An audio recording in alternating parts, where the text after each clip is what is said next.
We are live.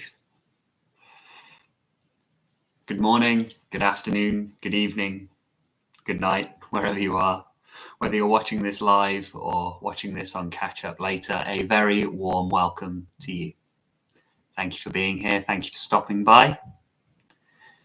As always, if you could just let me know if you can hear my audio okay, and if you can see the video okay, if the quality is okay, that you can receive the audio and visual. I'm trying a slightly different setup for the audio because I know it was a little bit glitchy a couple of weeks ago. Now, last week when we tried to do the stream at this time, the live stream went down twice, so I ended up making the call to abandon that one. Obviously, if that happens again, I try twice, and if it doesn't work the second time, then we try again another day. So if the stream does cut out or go down, just go back to the channel, because I have to start a new stream. I can't just pick up the interrupted stream. It doesn't give me the option to do that, unfortunately. But hopefully we won't have that issue this time. Beautiful. Chat filling up. Great to have you all here. Excellent. I think that's everything. Beautiful. So we might just wait for a few more people, just see if a few more people join us in the group today. But already just a sense of being in the here and now. Just accessing that present moment that's always with us. Whatever's been going on in your mind, either throughout the morning or overnight or throughout the day, just a sense of beginning to disengage with any of the content of the mind. To relieve yourself from the burden of trying to fix what's in the mind or trying to improve what's in the mind, trying to analyze your thoughts, just for this time now, just a sense of focusing our attention towards just a sense of being here, an impartial observation into what already is.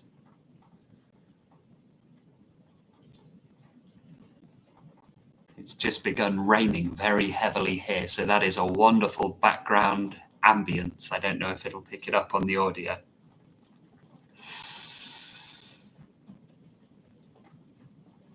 Just opening awareness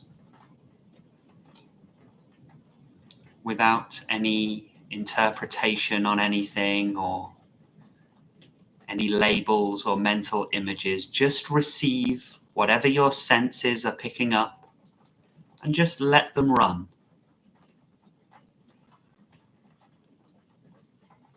So the formal aspect of our guided meditation today will be anywhere between 20 and 40 minutes.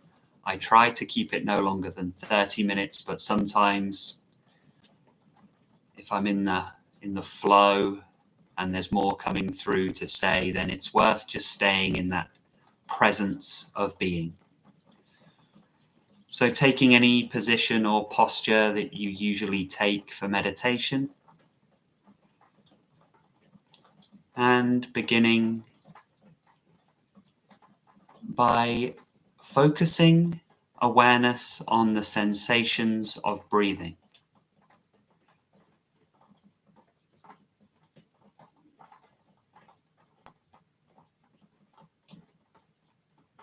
Just allowing the breath to rise and fall.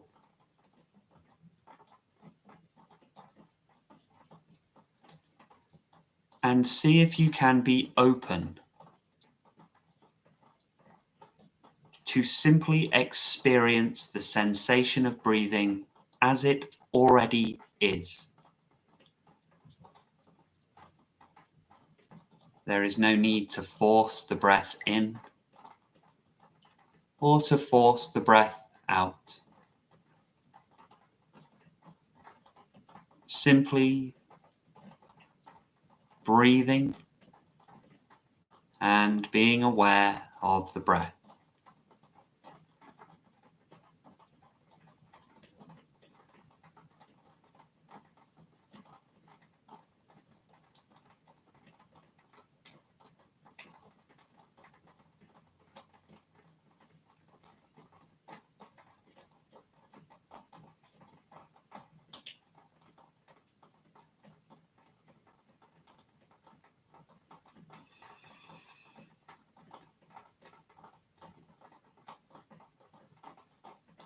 To begin bringing ourselves into the meditative state, we will begin with a gentle contemplation using the well-known and ancient analogy of the stick that appears to be a snake. If you glanced down and saw a stick that looks very much like a snake, and you were afraid of the snake, we can begin to contemplate what would be the solution to the fear.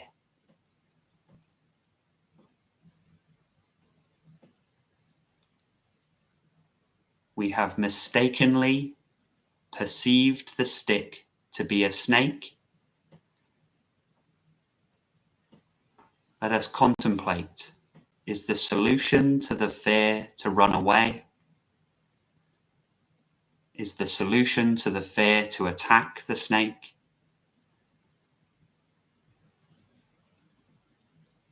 Is the solution to the fear to somehow trap the snake?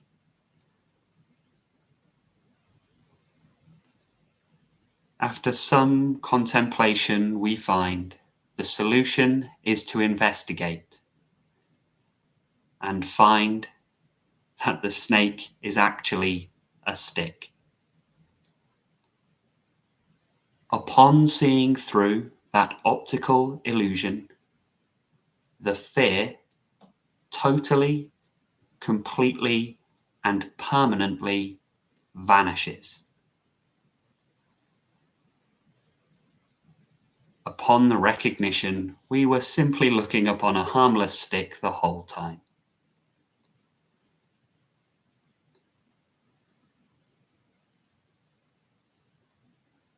This is the exact same fear that many of us ordinarily carry within us in relation to the perceived world. The world outside, other people's behaviors, and even our own internal world can be threatening. We fear the pain that these things can cause us. But in today's meditation, we are going to investigate that fully. And upon realizing the illusory nature of all these narratives that we talk about in our own heads all the time, removing those narratives and finding the fear was due to an illusion. The fear was very real, but the cause of the fear was not. So breathing deeply and simply begin to become aware of this present moment. And allow yourself only what is happening now. No projections of the mind. No anticipation of a future moment. No recollection of a previous moment. Release yourself from the burden of these things and simply abide entirely within now.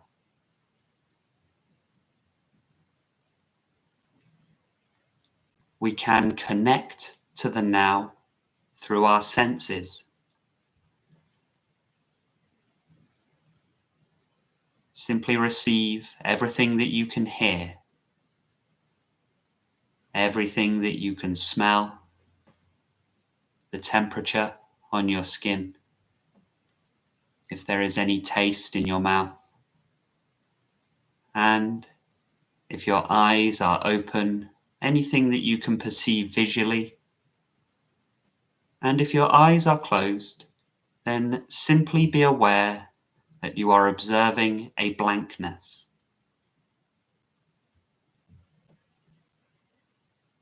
Recognize that you can only ever experience the present senses,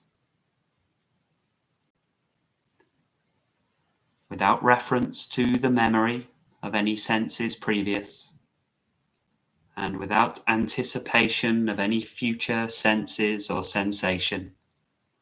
Simply allow yourself to sink deeply into the experience of the senses now.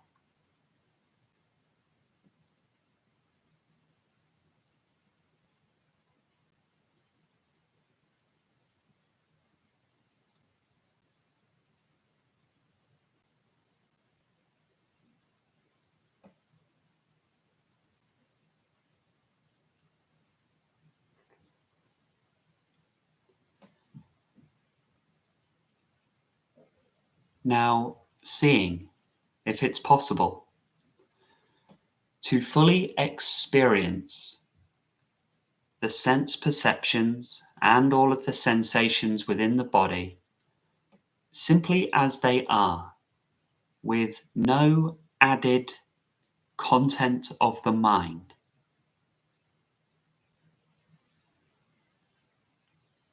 Ordinarily, we receive something through our senses, and the mind immediately tries to get involved. Often through attempting some analysis, trying to decide if what is being received is good or bad, pleasing or displeasing. Just do not engage with any of this content of the mind, and instead focus entirely on the raw and immediate nature of the senses and sensations in the body.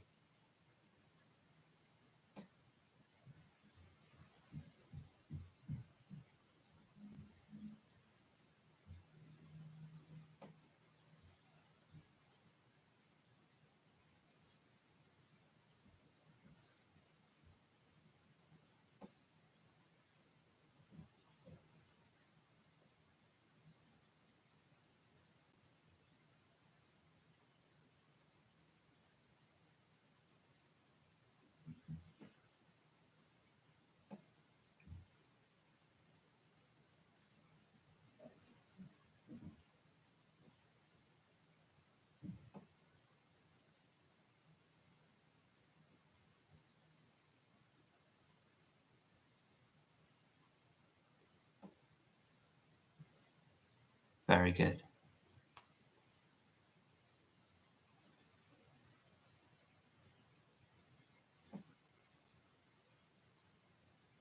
Now to fully immerse in the security, the safety, and the comfort of the present moment.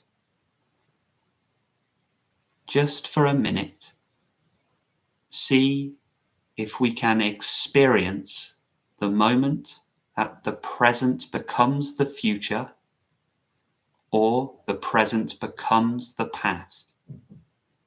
We shall take a minute to do this now.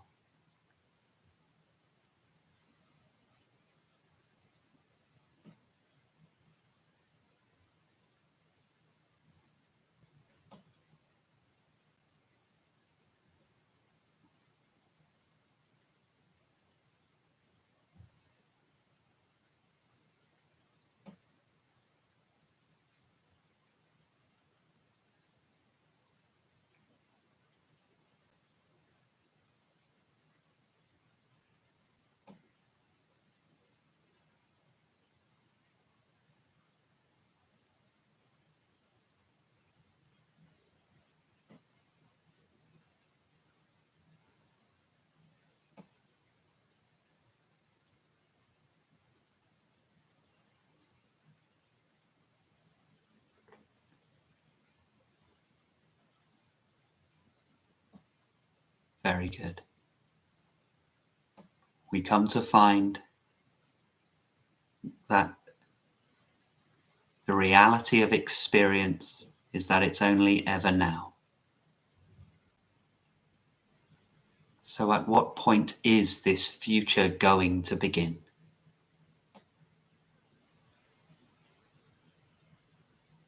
And we know securely that we will never return to and experience the past. We may experience memories, but memory arises within the present.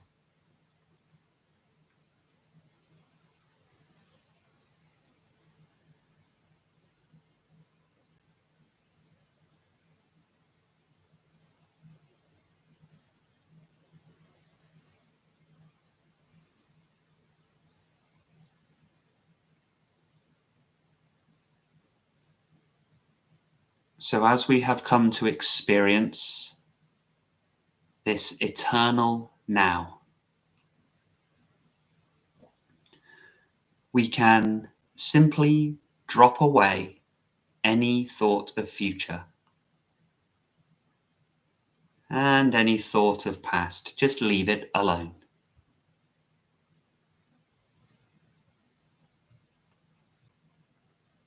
And here,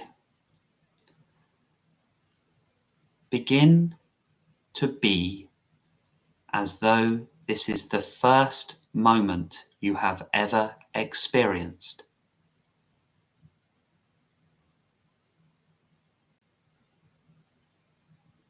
As though you simply arrived here in reality now, at this time.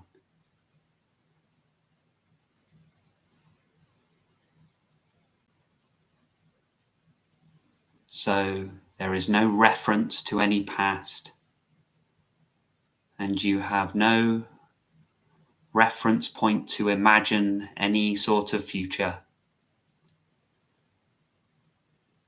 And simply being as though this is the first time that you have ever experienced the sensations of the body.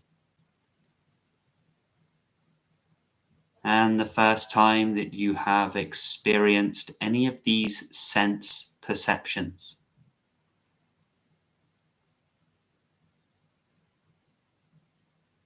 And because we have no reference point to the past, you simply have no idea if anything is good or bad. It's all simply an experience, raw, unfiltered, unmixed, unlabeled, with no differentiation. Just experience the raw intensity of how these senses are received with no reference point to anything at all.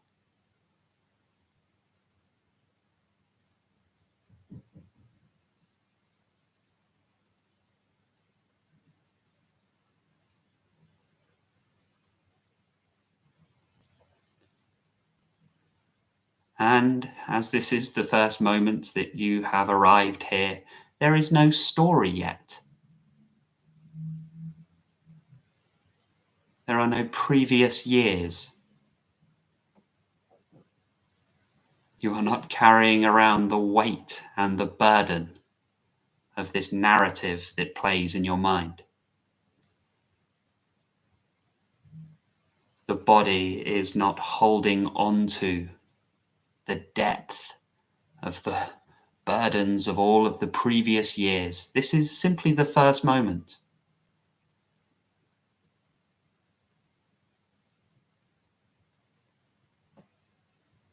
Without attaching anything to a story, without naming anything, without analyzing anything, just experience being.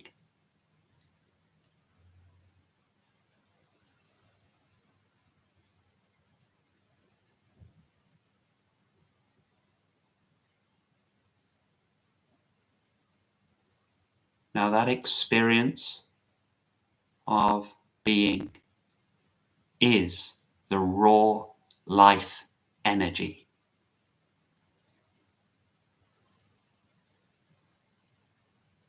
This is the experience of life prior to any mind activity.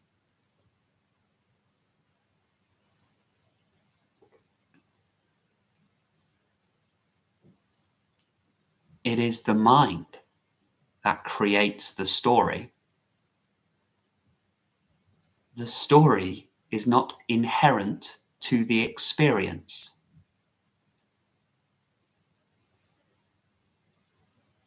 Without the story, there is no barrier between you and the entire universe.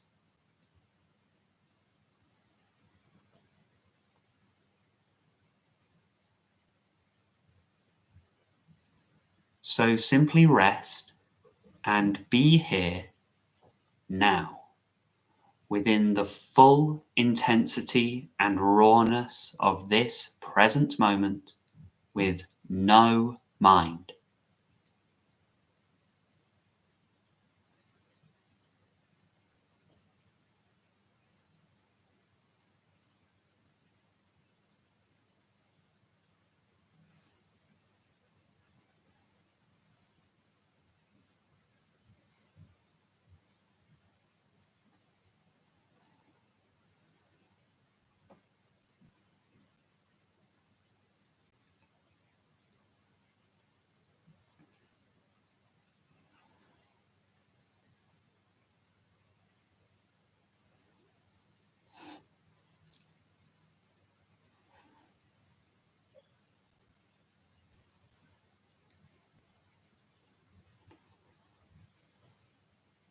Now you may notice that the mind does not want to give up its job so easily. And this can be frustrating. But understand that even the frustration is content of the mind.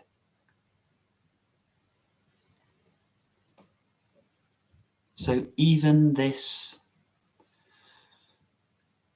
occasional feeling like you're not getting it, or you're not fully immersing in it, or you're not accessing a special state or anything like that, just notice that's a very subtle and very sneaky trick of the mind. It's just another thought. Just don't get involved. It is perfectly natural for the mind to try and do this. It is used to having control. Simply notice that when the mind is not present, you are at peace. The moment the mind starts chattering again, your peace is hidden. This is a clue into the nature of peace, and is powerful as a meditation in itself. So even frustration during meditation can be a powerful sign that you are having an effective meditation.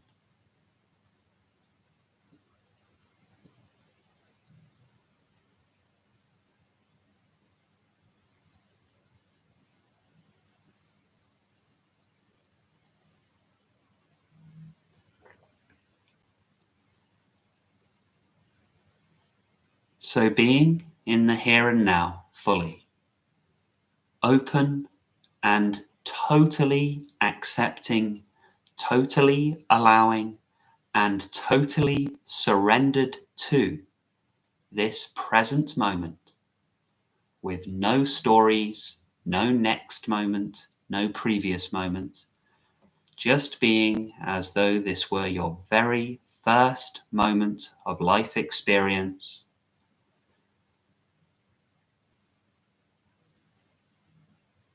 And we can begin to contemplate, is this so threatening? There may be an intensity to our experience, but is it a problem?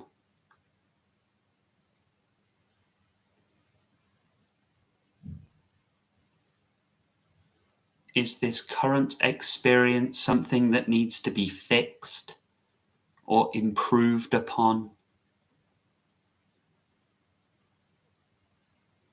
Just let go.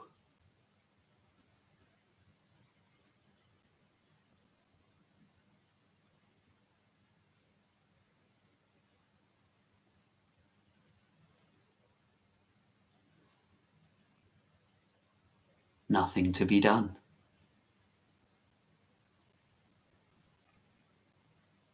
Because nothing can be done.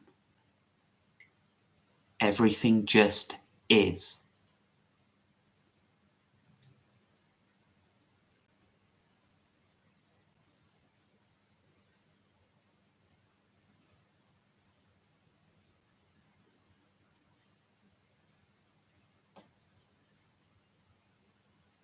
Whatever the mind keeps bringing to your attention to try and get you to leave this space of peace, simply do not believe it. Your mind is like that one friend who is a compulsive liar. Anything it says for this time now, simply disregard. Cannot be fooled again.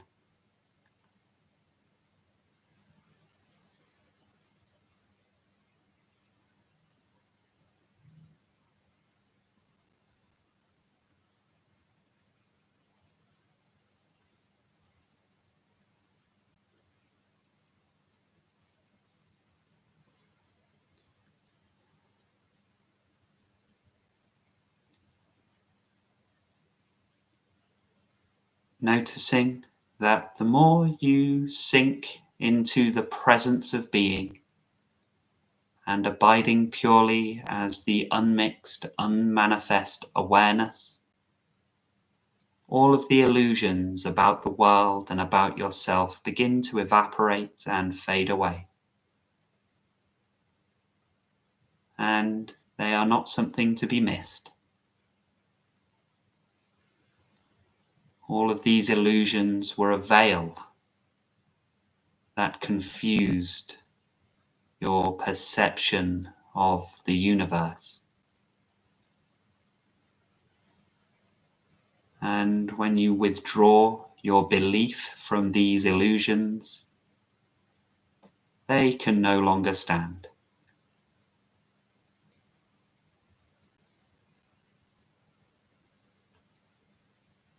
Just allow yourself to be as you are.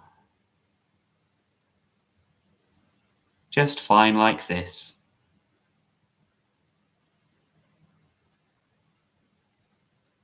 Pure, serene,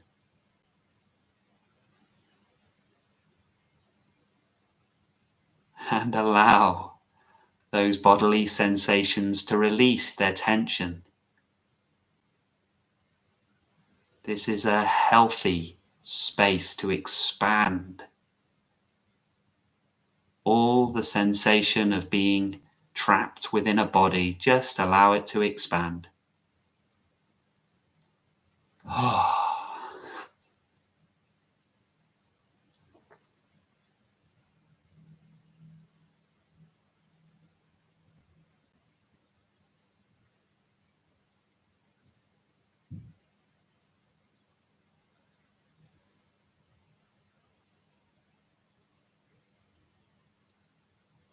Noticing there is nothing strenuous about this.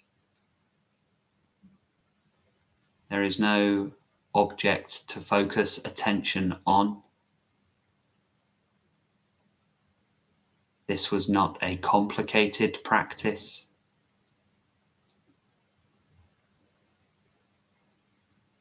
Nothing was needed or added to access this peace.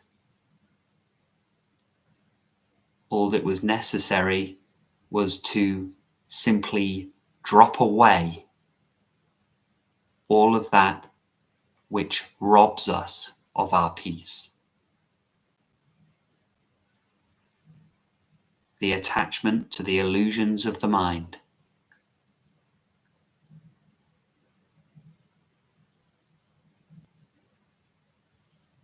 cut the attachment, and the mind will trouble you no longer.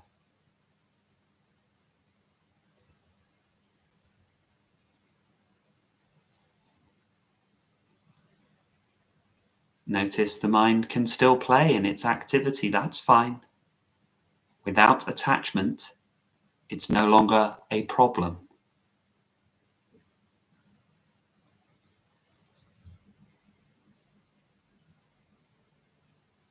So perfectly healthy to abide here within this empty, open space of being, noticing how much more free that feels.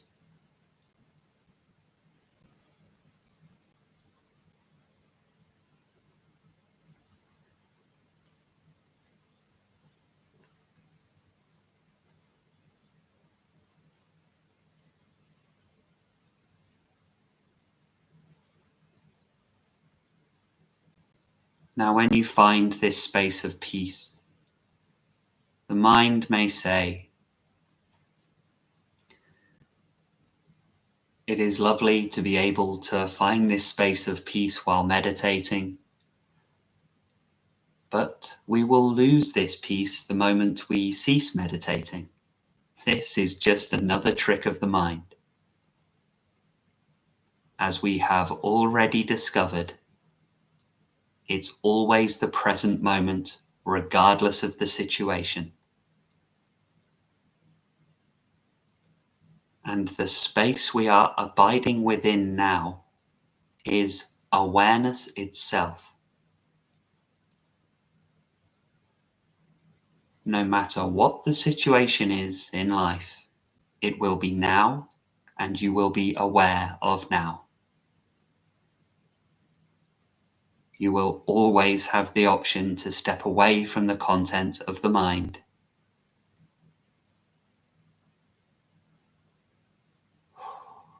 So relax. This peace is always available to you, and you have found it now, the real thing.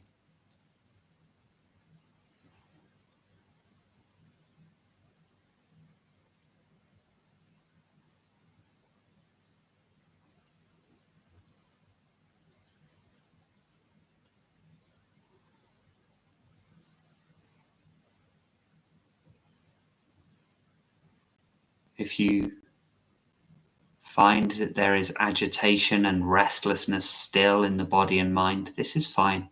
Simply return attention back to the breath. Reconnect with that present moment. And there is no rush, because there is no time.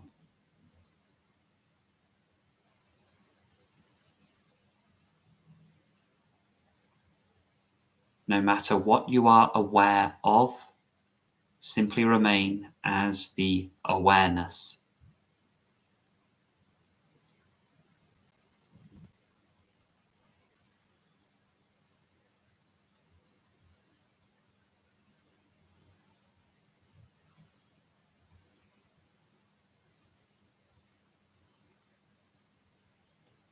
Allowing the full intensity of the experience of now.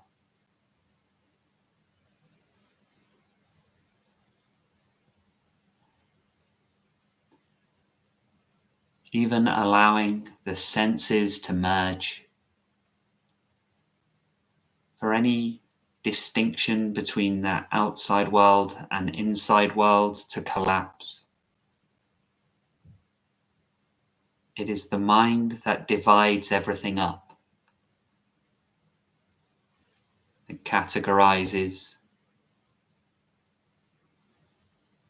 But the space of awareness is perceiving a singular experience.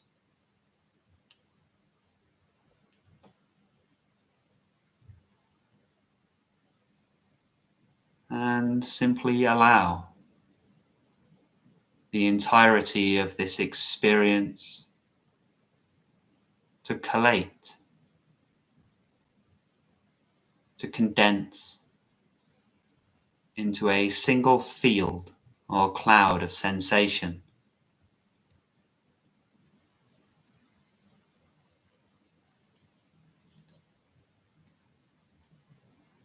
That is the entire life energy. So simple.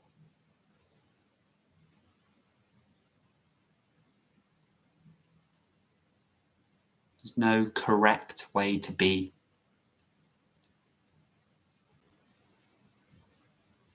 Awareness is not trying to improve or heal itself. Awareness just is, and all is well.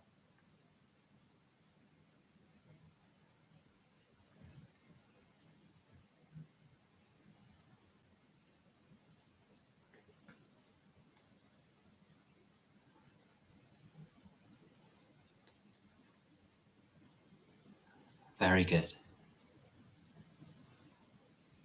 Now, in a moment, we will begin bringing ourselves out of the formal aspect of the meditation and begin to bring ourselves into the more informal aspect of the meditation, which is our question and answers and the sharing of our experiences and insight.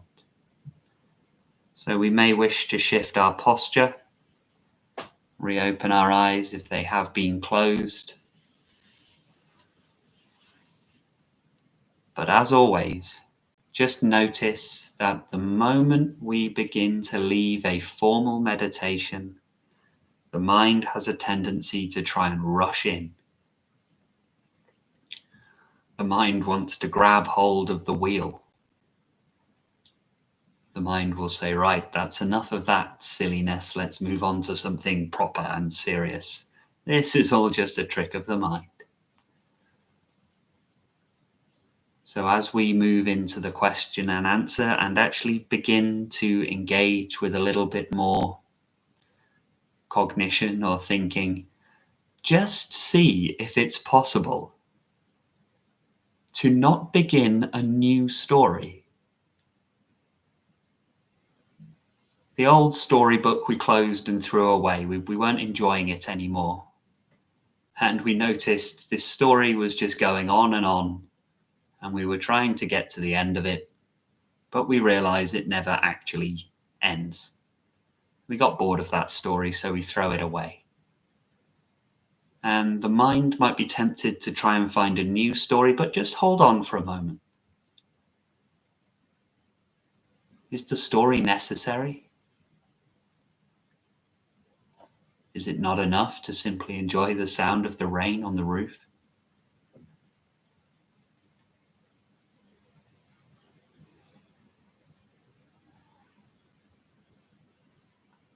Is it not enough to simply enjoy being?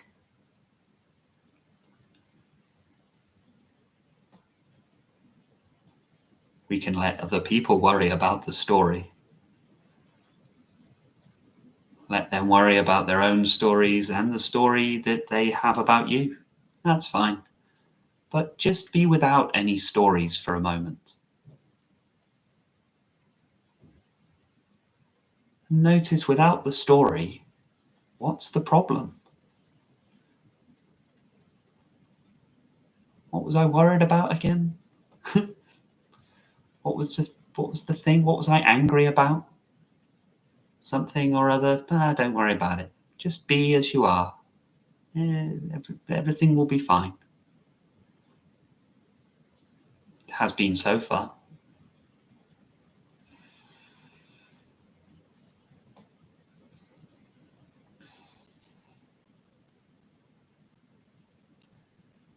So there, we will open out to the questions and answers.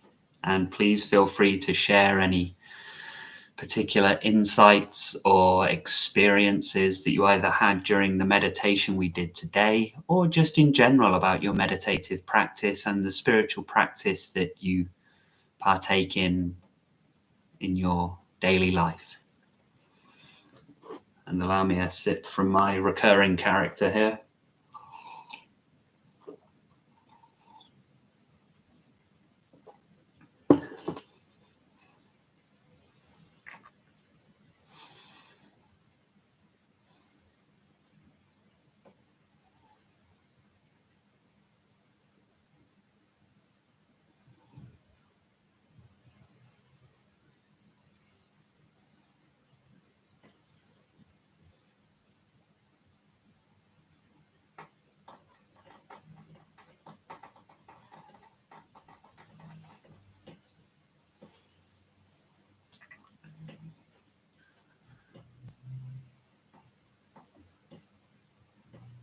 I will mention as well, I was aware the moment we began that meditation today, as the rain started pouring, I noticed there's a leak in the guttering up here, and that was creating this pretty intense dripping effect. So if my apologies if that disturbed your meditation at the beginning, but it thankfully subsided at quite a prominent time, so that struck me as significant. And as it came up, see, I've come to perceive everything as having some kind of spiritual significance. And there's certain patterns that I've noticed. And the two very prominent ones that I've noticed is leakage and blockage. And you tell me if you've ever had the experience where every you wake up and the first thing you do is stub your toe, and then you like hop to the kitchen, you want to make a coffee, so you try to open the drawer to get the spoon out, and there's something stuck in the drawer like a spatula, so you can't open the drawer. You finally get that out, and then the door to the cupboard is sticking, so you like have to pull that out. Then you go to work and you hit every red light on the way there and all of the traffic, and the road is blocked, so you have to go around. And then you try to access your computer, your login, and the password doesn't work, so you have to go through that reset password rigmarole. And then the door to get into the cupboard you need to is locked. And you just notice that your path is constantly barred the whole day. And I've come to notice that it's eerie when you start to notice it. And I've called that blockage. And I've learned to just make a mental note that something about today is blocked.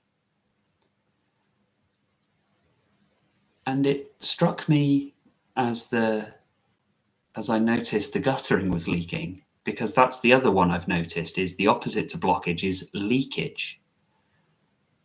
And that's when, let's say, so that same example, but you wake up in the morning and the first thing you do is kick over the glass of water that you had next to your bed. You forgot you left it there, and you kick it over and the water spills everywhere. You go into the bathroom and you realize that you left the tap half on all night. So the water's just been wasted half on all night. You go to pour your coffee or tea and the water spills over the side, or the lid of the kettle was open. You try to drive to work, but there's flooding on one of the roads, and you get the idea. This is leakage, and I've had that all today, is that thing of leakage. And the spiritual significance, I usually then just check in with myself, and I think if something is blocked, if the day is blocked, then I wonder if there's something that there's a sort of psychological blockage that I'm mulling over too much, and I'm fixating on, obsessing over and attaching to, and it's formed a blockage. And if it's leakage, there might be areas where I'm not aware that my energy is being drained by something. That's the spiritual significance of leakage, is when, I don't know. So you might notice that somebody's always texting you, somebody's always messaging you, as you probably heard my phone beeping then, which is strange because I have it on silent. So why it's beeping, this is how I know it's spiritually significant today. Maybe somebody messages you all the time and you don't really want to engage that much with them, but they keep kind of, and so your energy keeps being pulled away and drained away. Or you have a lot on your mind and your energy is constantly pulled into it. You're leaking energy, because that's not energy that you want to spend on anything, but it's just leaking. Anyway, that's the spiritual significance, that maybe I have a tendency to overthink things. Coming into the chat here. So, good morning. And a bonjour de la France. Is my French getting better? Bonjour de la France. I'm not going to try any more French. So we have from Thailand here. Something was struggling, I just watch. Beautiful, perfect. That's almost like a Zen poem in itself.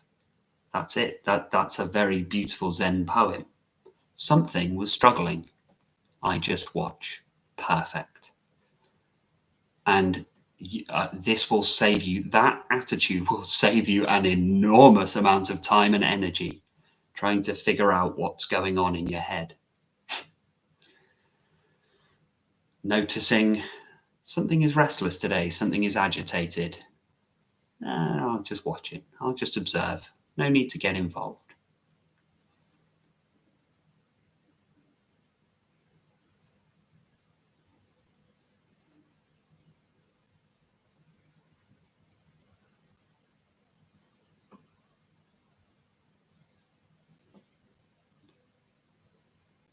For 99% of the mind activity,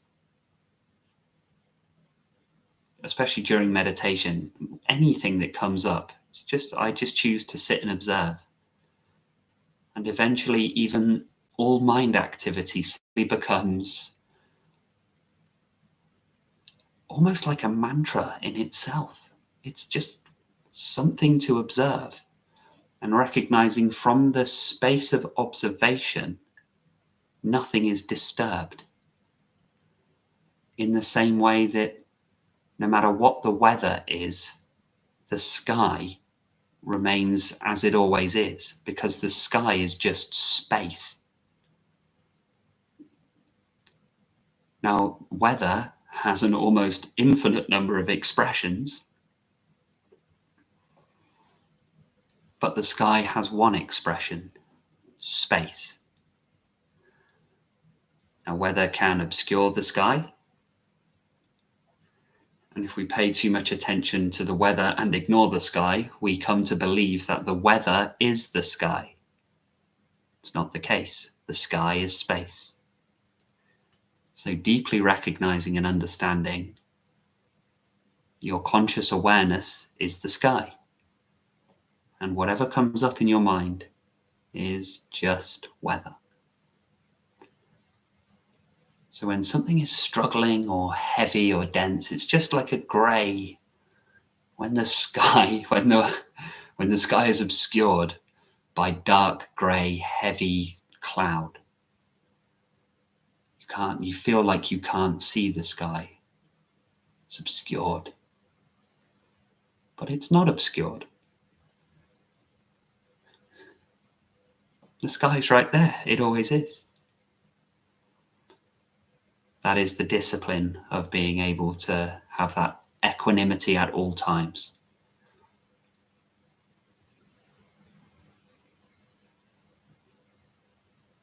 Even to the extent that you can be feeling and expressing strong emotions in the body and mind, but you still reside within a secret peace within the heart.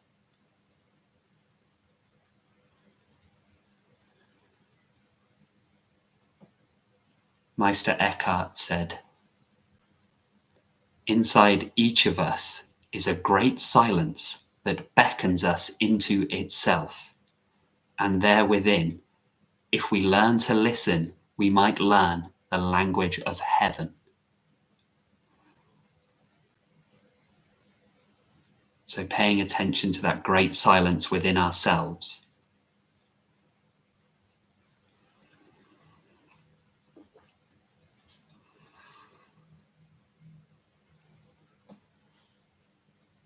So we have a hello from Ireland. Hello, Ireland. Peace. What's the crack? That's what they say in Ireland, isn't it? Unless I'm completely misappropriating that. Have one here from Italy. Ciao, Italy. Hi from Italy. I stayed in a Buddhist Theravada monastery and could see that the Advaita and Vipassana are almost the same.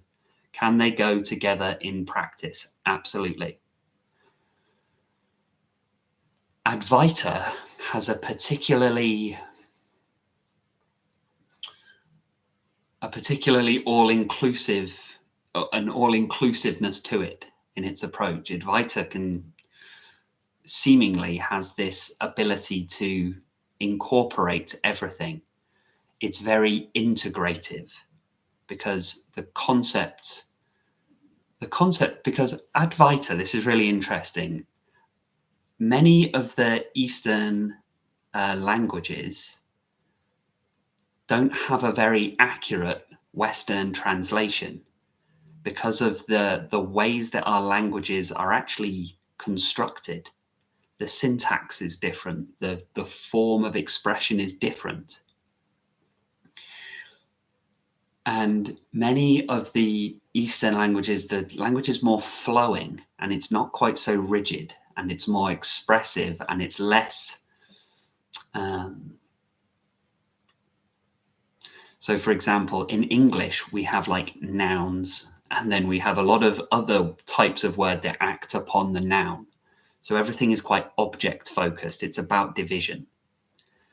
Nothing wrong with that. It's just a way of seeing the world, basically, a multiplicity of objects and then effects that happen upon that object.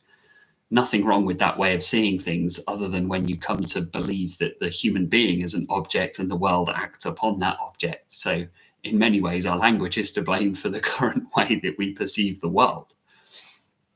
That's neuro-linguistic programming for you. Yep. But that's beside the point. So in the whereas in the Eastern languages, it's a bit more, things might refer to, so the accurate translation, sometimes, like, we see a chair, let's say, and we look at a chair and see an object, a chair. Whereas in many other languages, they describe the object actually as an activity, as a process. So you might look at a chair, and if you had a different language, you might say that area of space is currently chairing. That would be the most accurate way of translating there is a chair there. What you're actually seeing is the condensed area of the universe that is currently behaving in the manner of a chair, right? So interestingly enough, there is a Native American Hopi tribe that I think it was Neil Postman studied, or it might have been Carl Jung that studied, and their language did not separate anything into objects at all. And the example he used is that when you look at waves in the ocean, what we see, Western speakers see, is a series of objects that are waves that are moving along the ocean. But the Hopi tribe didn't see a series of objects. They just saw an activity of the water. So their word for wave was the same as their word for movement in water, slosh, or that's probably the best word, actually, slosh. So their word for wave was slosh. They described activity rather than object. So I'll get to the point I'm going to make here. So Advaita, although we have commonly translated it to non-dual, which is probably, it's the best kind of way that we can clumsily describe it, clumsily, and therefore understand it, which can be quite clumsy in itself, is to say it's not two, because dual or duality means two. But that has a problem in itself, because it implies that it's not me and the universe, which is beautiful. That's the idea. There's no, but so it's not like there's two things. There's me and the universe, and we need to collapse that distinction and create the non-dual understanding. And in the Advaita tradition, the non-duality sort of teachings and tradition, that's the sort of the final state, is the true, clear, experienced, which is crucial. It has to be experienced, recognition, understanding there is not two things. It's not me and the universe. There's no me, there's no universe. It's all just one thing, which is why we often get this confusion, because a lot of teachers might say you don't really exist, which leads to a lot of confusion. but really that needs clarifying. It's like you don't exist, and also the universe doesn't exist. You might say, what on earth are you talking about? But the meaning is because there's no separation. And I believe that's a more accurate translation of Advaita is not separate. No separation, no division, no categorization.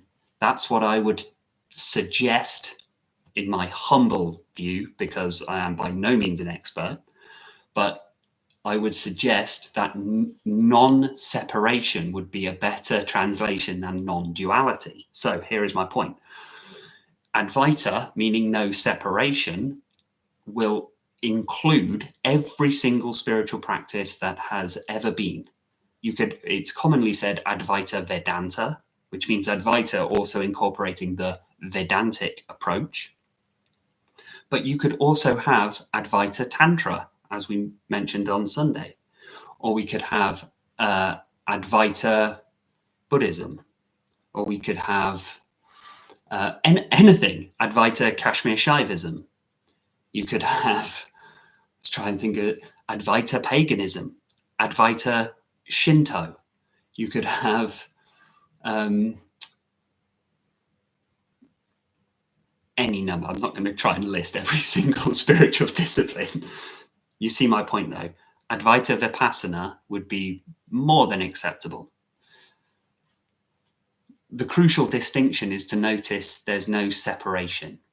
However, I would probably suggest that Vipassana Vipassana is the vehicle that is going to bring you towards that awakened state.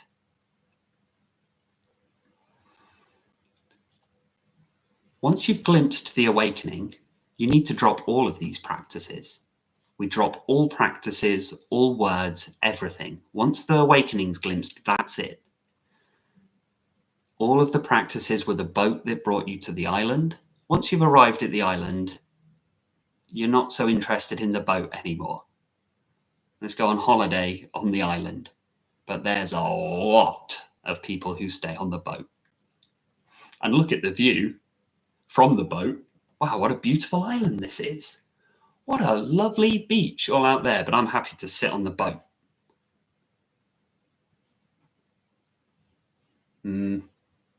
Get off the boat.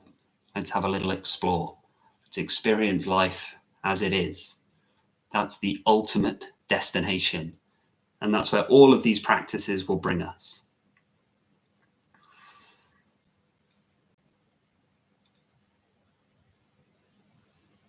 I can see the benefit in all of them.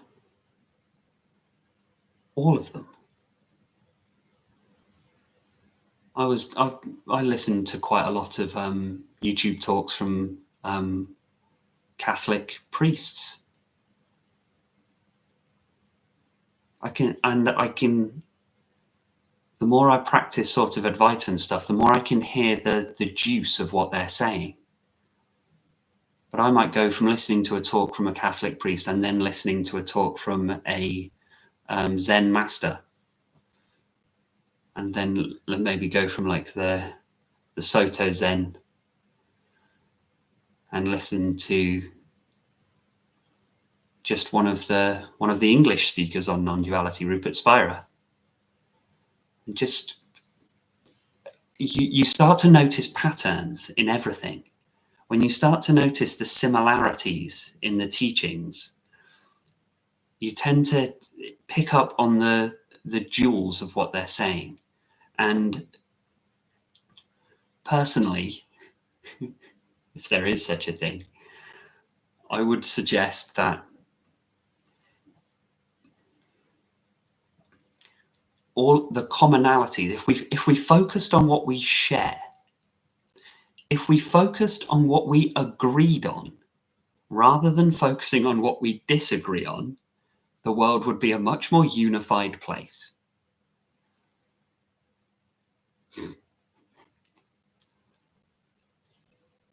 In the same way, I used the analogy on Sunday. You have two people arguing. One of them is yelling 2 + 2 = 4. and the other one is yelling back, no, 3 + 1 = 4. That is our entire world culture in a nutshell.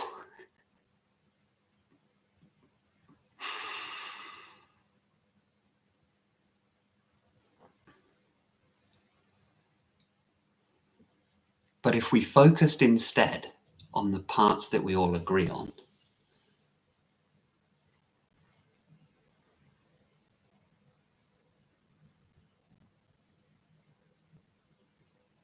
and so whenever peace is mentioned, my ears prick up.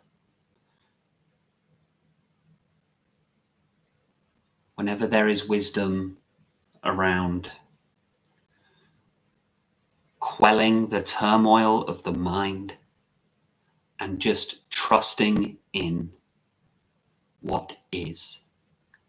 Now, in the different traditions and religions, they might call that some sort of unifying spirit or God or deity or pantheon of gods, but all of them mention the idea that there is a power greater than ourselves. So just leave it to that, and you just focus on residing within the peace that is inherent to you, that is your birthright. That is the soul you arrived with is inherently peaceful, pure, and good.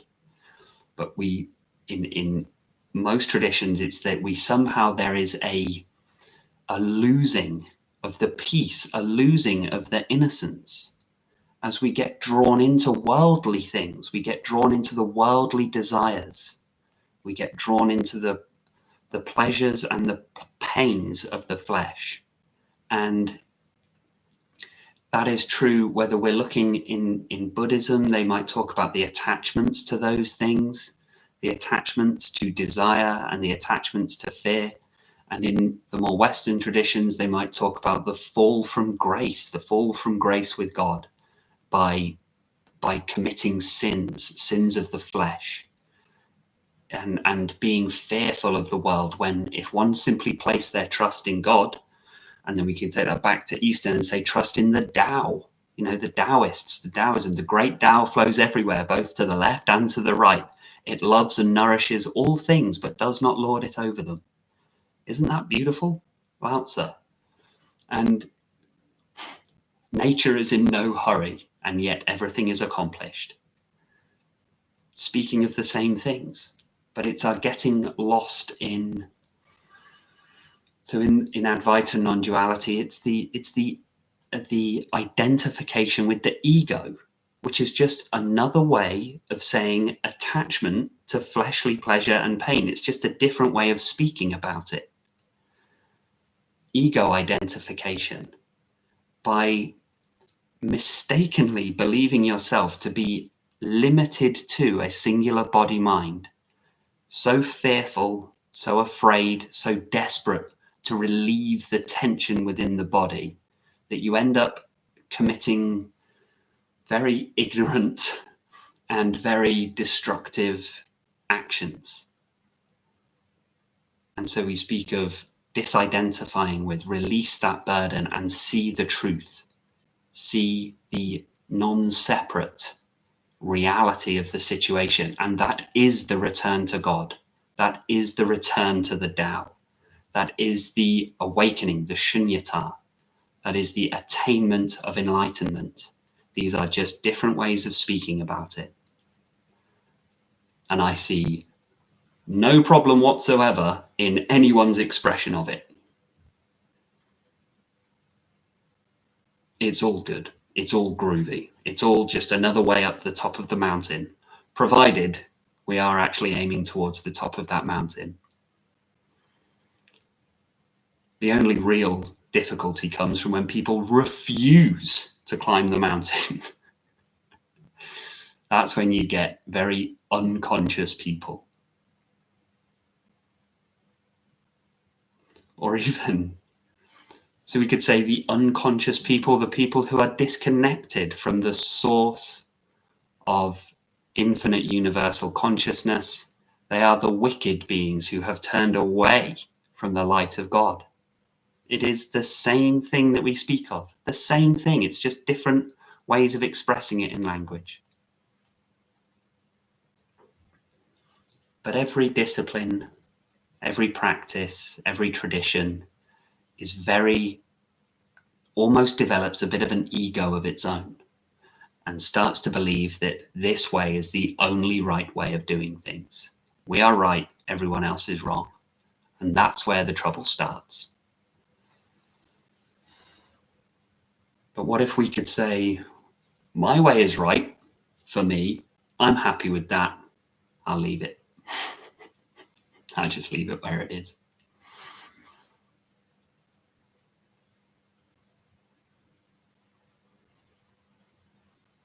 Because in many ways, and I'm just improvising now, this is just waxing lyrical as I am prone to do, but in many ways, if I was to try and aggressively convert somebody to my way of seeing things, to the practice that worked for me, isn't that me not really trusting in God's plan? Isn't that me not trusting the universe?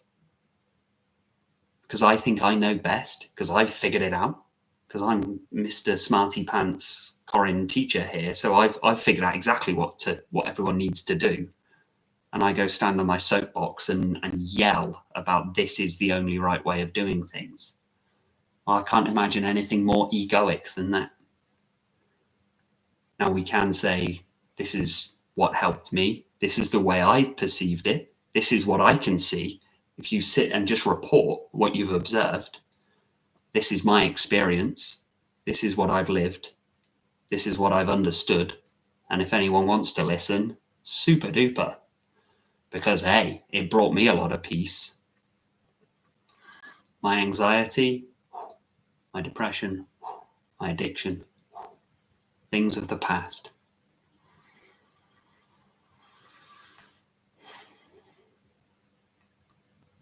So maybe people want to know about what happened there.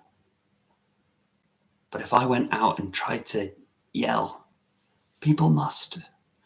everyone has to stop drinking. Drinking's evil. Nobody should have anxiety because I recovered from it and this is what you have to do to, that's not compassion, is it? That's not kind.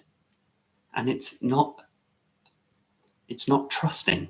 I just trust that there is obviously the world's much bigger than I am.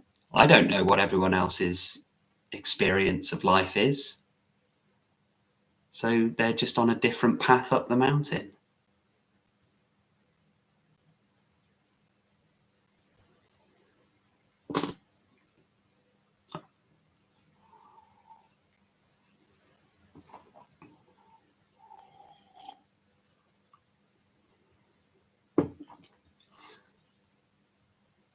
So crack is right, from Ireland, spelt C-R-A-I-C. I knew some people from Ireland when I went to university. And they always said, hey, Corin, what's the crack? I was always like, hey? Because it means something else where I'm from. But yeah, I always remember that and started picking it up and started saying it back. What's the crack? It means like what's happening in Wales, in the Welsh dialect, they say what's occurring. I think that's kind of similar. What's happening? What's the situation? In London, they say, what you saying? That's always confused me. What you saying? I always find it quite aggressive. I'm like, what do you mean, what am I saying? I'm not saying anything. They go, no, it means like what's going on for you today, sort of thing. We have a hi from Germany.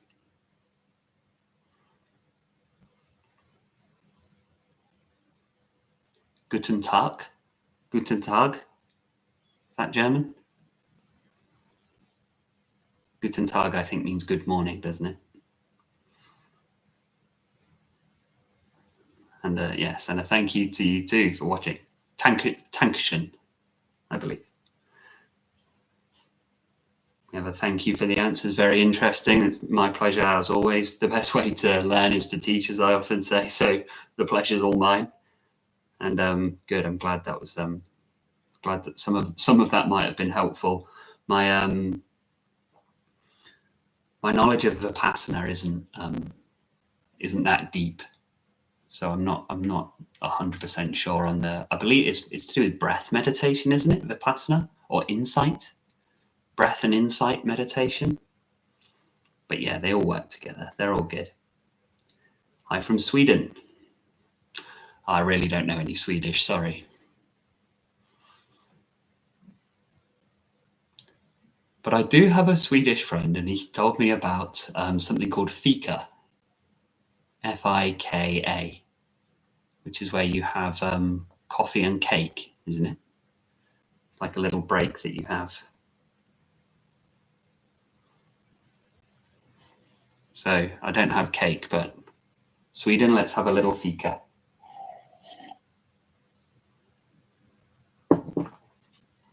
Also from Germany, but English, Vipassana means insight. We also have Vipassana. It's when you go on the nature of phenomena. Ooh. All right. Climb every mountain, ford every stream. The nature of phenomena. Ooh.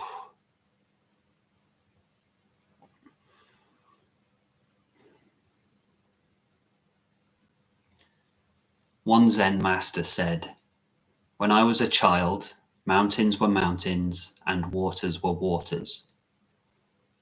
When I became an adult, mountains were no longer mountains and waters were no longer waters. When I became enlightened, mountains were mountains again and waters were waters again."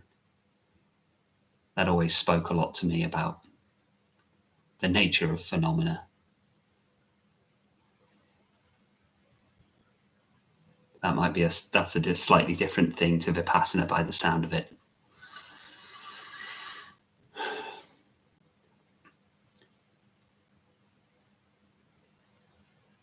If we insight into the nature of phenomena,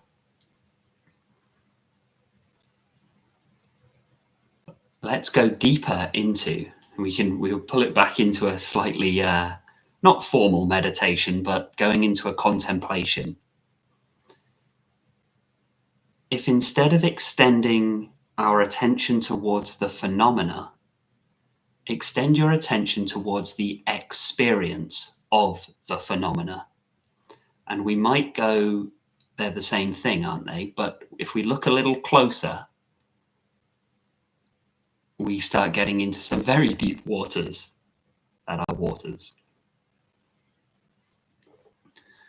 In the present moment, if we go towards our experience and not worry so much about what we are experiencing, the content of experience, but just the experience itself.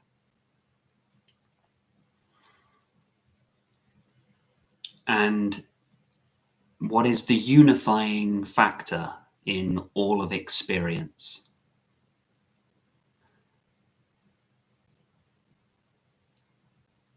Because we could get exhausted trying to decide what every single thing that we observe is. What is it? Where does it come from? What's its nature? But the unifying factor of everything that we observe is that it is observed.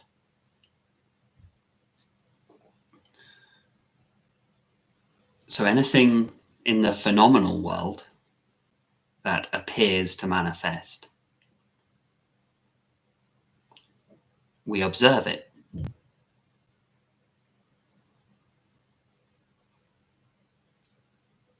And whether it is a distant star that we observe in the night sky or the hand in front of our face, both are observed equally.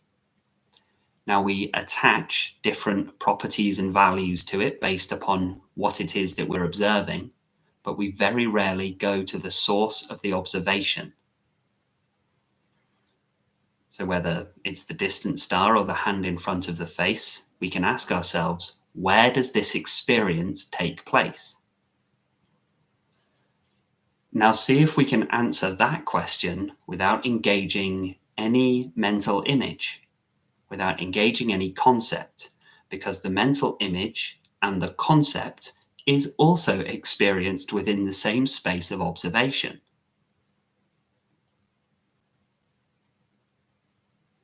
Because naturally, we say, well, if I experience observing the star or the hand in front of my face, I experience those things in my head. But how do you know that?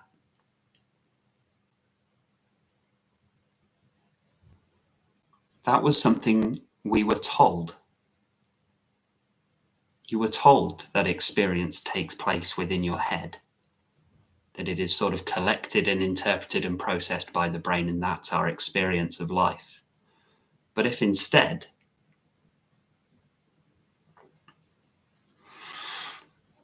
we recognize that even the concept that we were taught about heads and brains and things, that was also experienced in the field of awareness. And although it makes sense, we don't know it for certain, and even that is observed. So the only thing that we could ever ascertain fully is that we are aware of experience.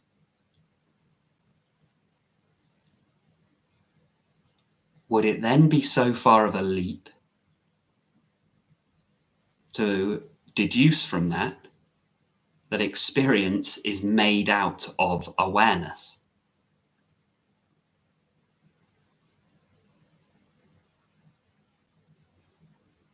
What else would experience be made of?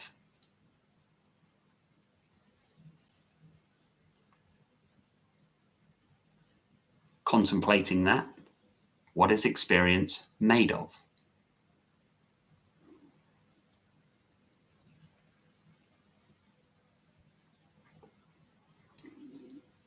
Could you ever have an experience you were not aware you were having?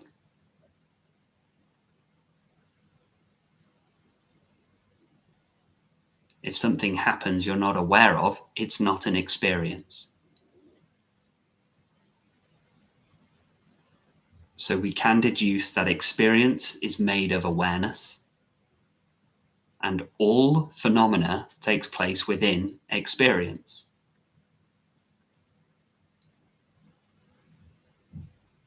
All phenomena, therefore, is made of awareness.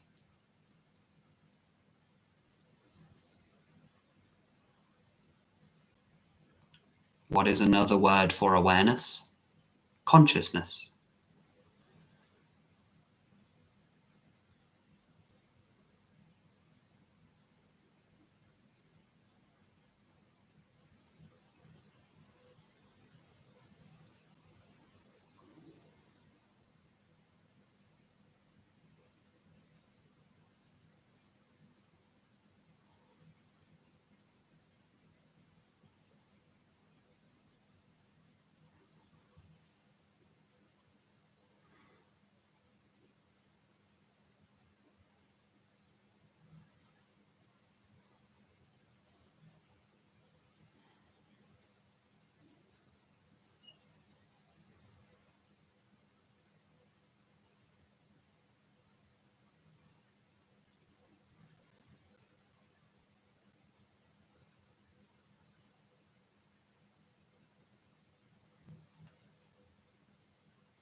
Emptiness.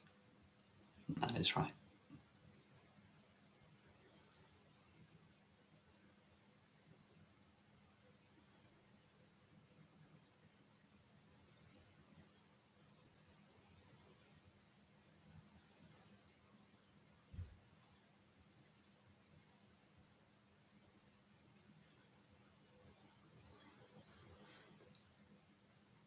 Emptiness is another word that, when translated into the Western dialects, it always has a negative connotation, emptiness or void.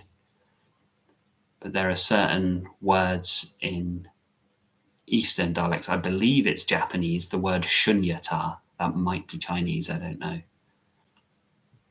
I believe it's Japanese because I believe it comes from Zen, shunyata, which often gets translated to void or emptiness. But a better word probably would be peace.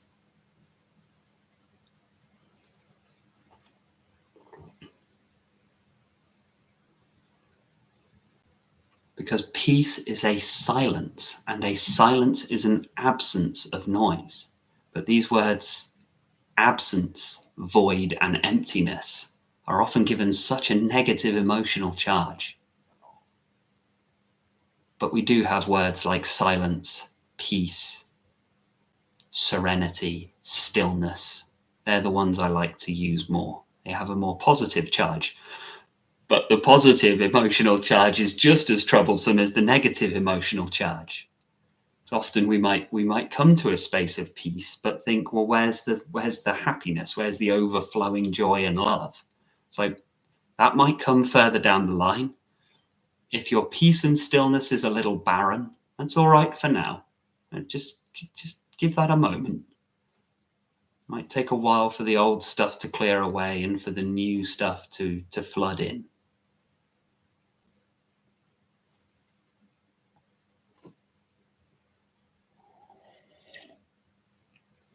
Oh, wow. Okay. Thank you for the correction, Alex. Lack of inherent existence is the translation of shunyata. Thank you. Oh, okay. Lack of inherent existence.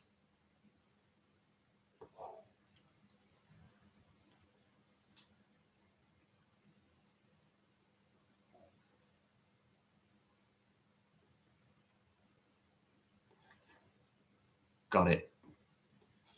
That's quite a powerful one. I say quite a powerful one. That's a very powerful one.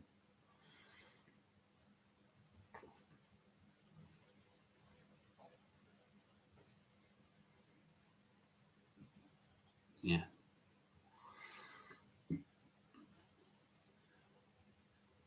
Great question here. What is the bridge between being and doing? We're going to need to go Sports Direct mug on this one.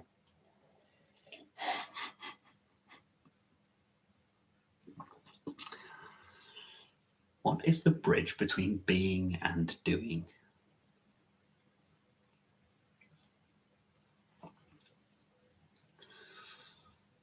Well, when you are doing something, have you stopped being?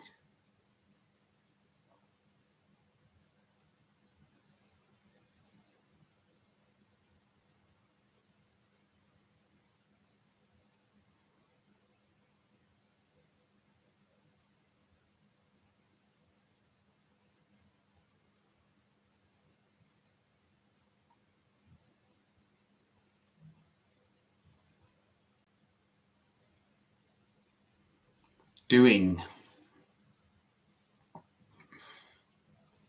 is an activity in the phenomenal world.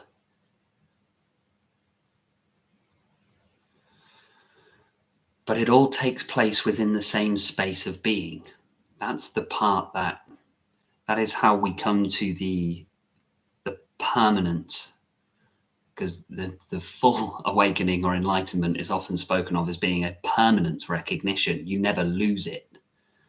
It's just always there. And we often think about, how is that possible? Like, I might find being in an awakened state during meditation, but how can I do that when I'm looking after my kids, or I'm driving to work, or I'm at work, or I'm shopping, or operating heavy machinery or something? And because that's our doing, that's us in our doing mode.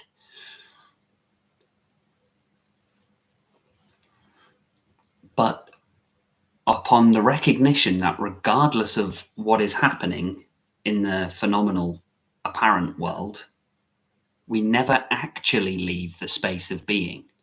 We only believe that we do. And the reason we believe that we do is because our attention has gone from sort of floodlight to narrow beam. If you've ever seen those, those torches, I think they're called mag lights, where you can twist the top.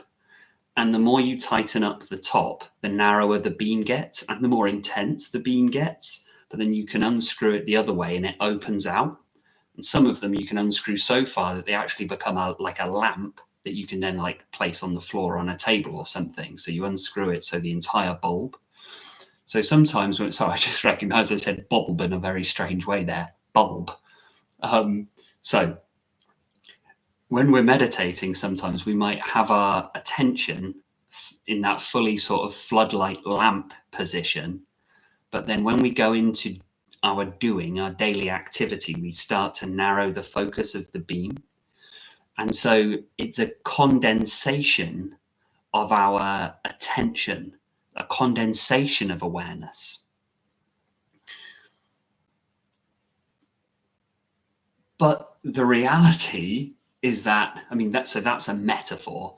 I mean, so you never actually stop being the light, essentially. You never stop being the bulb blowing, like on its full beam. It's just that it's covered up, essentially, as it narrows down. So the doing mode is just the focusing of our attention, the focusing of our conscious awareness into a very narrow sort of pattern. But you come to realize that you can actually remain in that sort of floodlight position of consciousness at all times, which takes a bit of practice. And people are a bit hesitant sometimes because it can feel a bit like, yeah, but if you feel like you're going to miss something, but you just start to notice that actually everything is just kind of happening itself. So I would say the bridge between being and doing is the recognition that you never actually leave being. You're always being.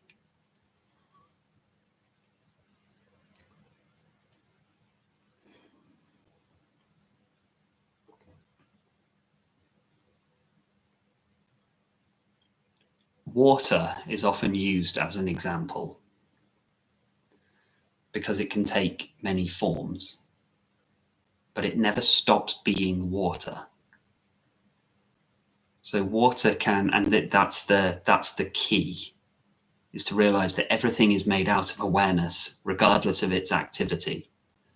So ice is made out of water, but steam is made out of water.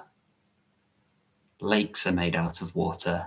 Rain is made out of water. It's all made out of the same stuff. It just takes different forms. So no matter what we're doing in our daily activity, in the human form, you never leave consciousness. You never leave awareness. Which is one of the reasons we overlook it, because we're always in it. So it sort of falls into the background. Like the fish that doesn't have a clue what water is, because it's never left the water. Now, a fish is the greatest expert on water that you could ever, they understand water far better than any other creature, but they don't know what water is. That's exactly how consciousness is for most people.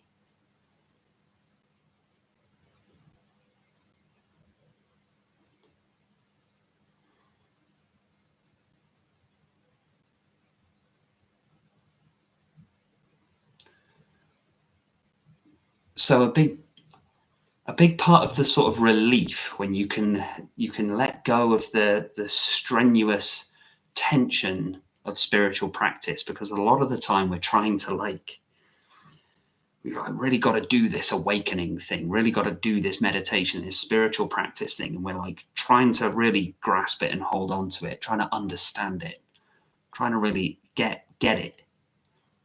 But a big part of the relief from all that, which is why a lot of Zen monks just burst into laughter, and they say upon awakening, you just burst into divine laughter, because you realize it's the one thing, it's the one thing you can't not be.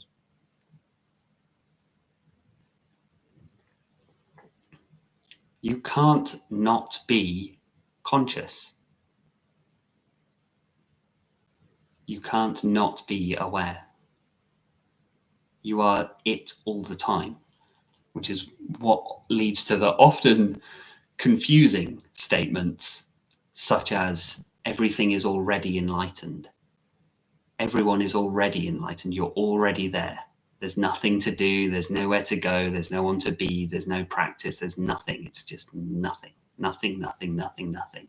Everyone is already enlightened.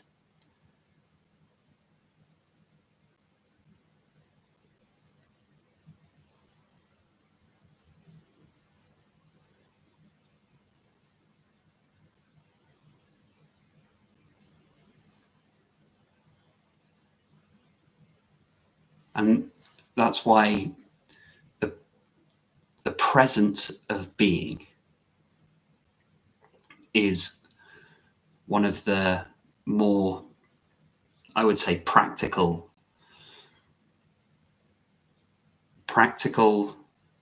spiritual practices that yields sort of big results, for want of a better word.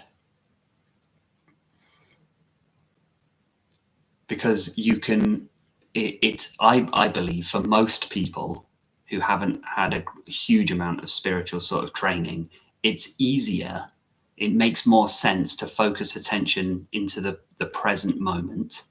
That makes more sense. Bring yourself into the here and now than to recognize conscious awareness. Because recognizing your conscious awareness of being at every moment doesn't always bring a great amount of peace, so people are less likely to do it.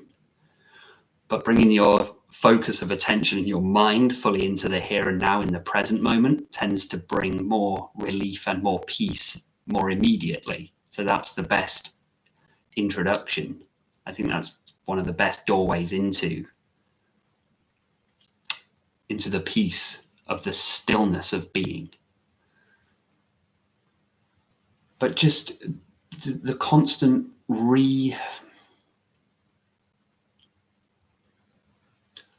remembering and discovering of the presence of being. Just whenever you notice your mind's gone off wandering again, just return back to the presence of being. All of the content of the mind is just an illusion. All of it. The whole thing. The whole thing. All of it. Just disregard. The whole thing.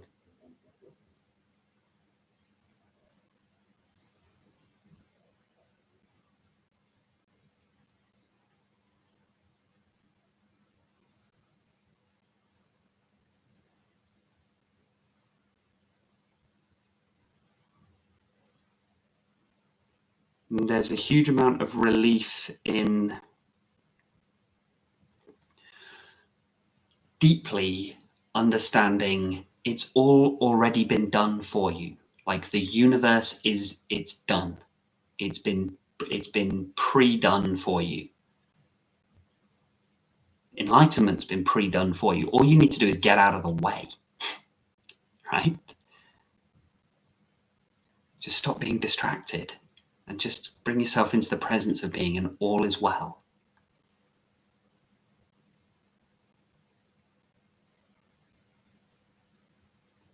The universe will continue whether you're involved or not. And everything exists at this moment now.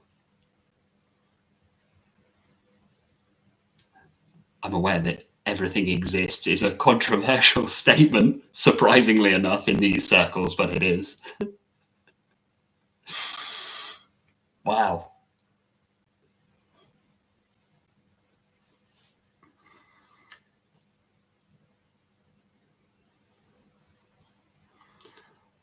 Like the swing door between person identification, vested interest, ego, fear or desire, and only observing. And yet doing fully present, like in the eye of a storm, has been experienced. The eye of the storm is a very good analogy. The total peace at the center of it all. And the clues are in language, right?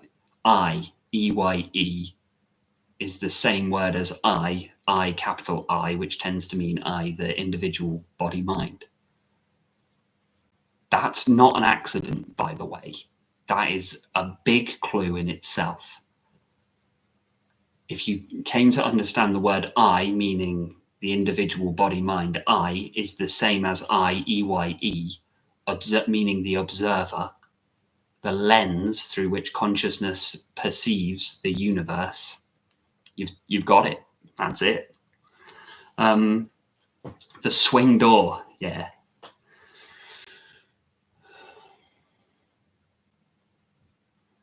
I think it's a Rumi quote, and I'm going to butcher it here because I don't know it exactly, but it's that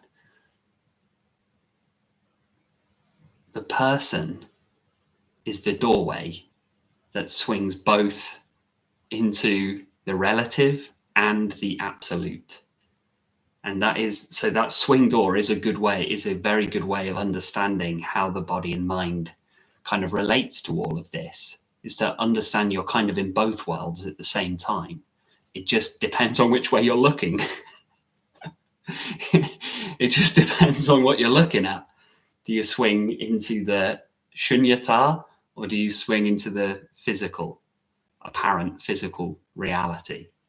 And the body and mind is the doorway that can go one way or the other. Swing door is a good analogy.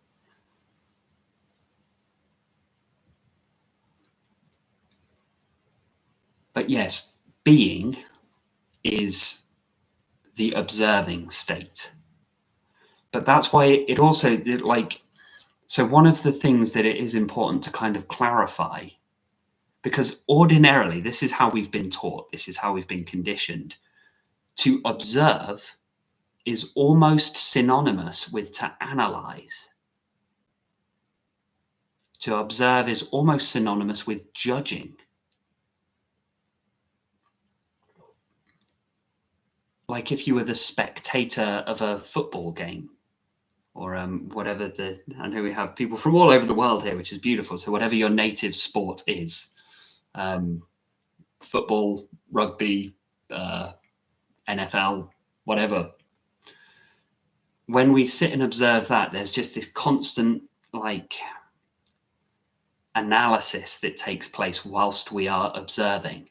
So it's important that observation in itself will only bring you into the space of being if we ensure that it is totally impartial observation, neutral observation. It has to be a loving disinterest, which we're not accustomed to doing. We are very, very poor at doing that. So it's a skill in a way. When we sort of speak of just observing the present moment, people tend to habitually slip into a sort of analyze the present moment, try to decide if the present moment is good or bad, which is why I speak in the meditation so much of just, you have to let go of all of that. Don't decide. Even if it's like a bodily sensation that's uncomfortable, that we ordinarily think is uncomfortable. Just don't add the label uncomfortable and perceive the sensation as the raw experience. And now we're in the space of being. Because analysis is doing. We're still doing something. And it's subtle and it's very refined, but it's still an activity. So in order to fully access this blissful space of the presence of being, we must also bring ourselves into the space of neutrality.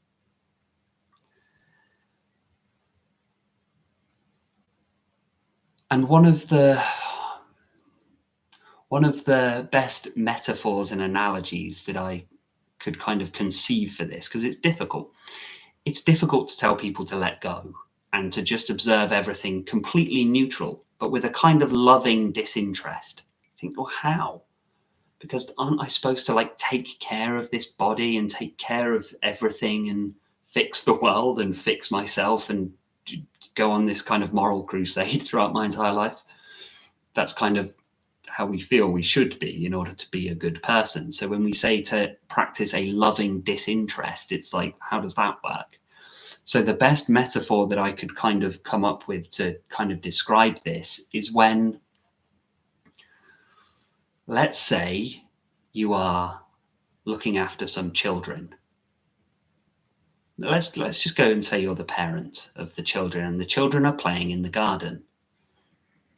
And you're observing from the window, and they're beautiful, lovely, wonderful, healthy, happy children. And you watch them in the garden playing, and they're playing some kind of game of tag or something. Tig, we call it in England. You might call it chase, hide and seek, tag, tig, whatever. And you're observing from out the window. Maybe you're doing something in the kitchen, but you keep half an eye on them. And you know not to get involved because they're children doing children things. And your job is to just observe. You're just keeping an eye. And doing that doesn't really require much energy. It just requires just a gentle eye every now and then, just to observe what's going on. And every now and then you might hear their voices go a little bit raised, and it sounds a bit, they might be arguing or something, and you look, and there's some kind of disagreement that's gone on. Some kind of disagreement about the rules of the game happens all the time with these kids, right?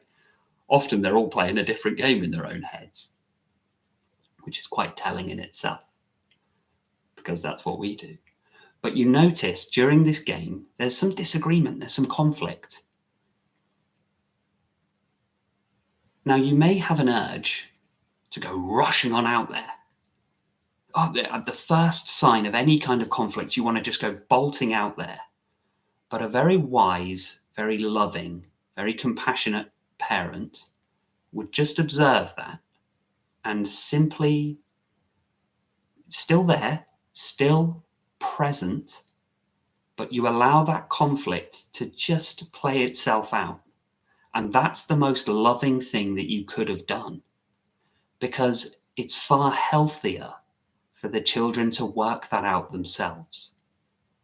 Now, you obviously make sure that you think, well, I'm glad that kind of resolved in the right way. It didn't come to blows or anything. That would be different. But you can observe what's happening with a kind of impartiality, because you know, when you observe these children, even though they are in their little argument that they're having about the rules, you can see that there's an intensity to what's going on. And for them, in that moment, for the child, this is the most important thing ever, right? I know what the rules are, you have broken the rules, and the other child is thinking exactly the same thing. It's really intense. To them, from the perspective of the child, there is a fierce, very important conflict happening, and it must be resolved my way. But then let's go back to the perspective of the parent observing this. You know that this is just a disagreement between children about a game of tig. You know, as the parent, as the wise, loving, compassionate observer, this isn't that big a deal. You don't like to see conflict. You don't like it if they're getting upset. This isn't nice to observe. But you also know the actual content of the conflict itself. It's not actually a big deal. Not actually. So you can practice that loving, compassionate awareness of what's going on. But the most loving thing is actually to have enough discipline, enough courage, enough trust, and enough faith, enough love to go, I trust them to resolve this. I'm still here, if needs be. I'm not going to let them start actually fighting. but I'm going to just practice that discernment to just leave it be. That was the most loving thing you could do.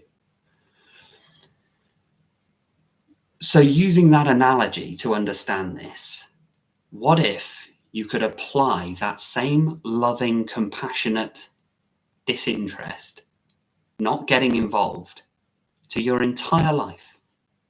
The whole thing. The whole thing.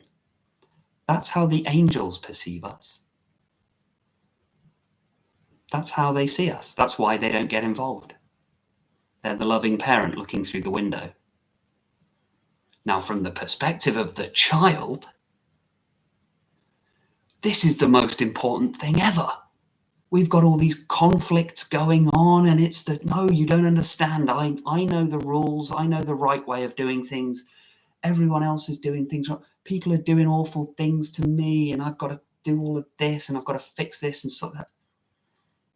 From our perspective, from the perspective of the individual body-mind, it's the most important thing ever. But the angels watch on with the loving disinterest. Is, yeah, okay. Yep. I know yeah, I know somebody said this and somebody said that, and that's, sorry you're upset. You know, we don't want you to be upset. Let's resolve this and all play nice together.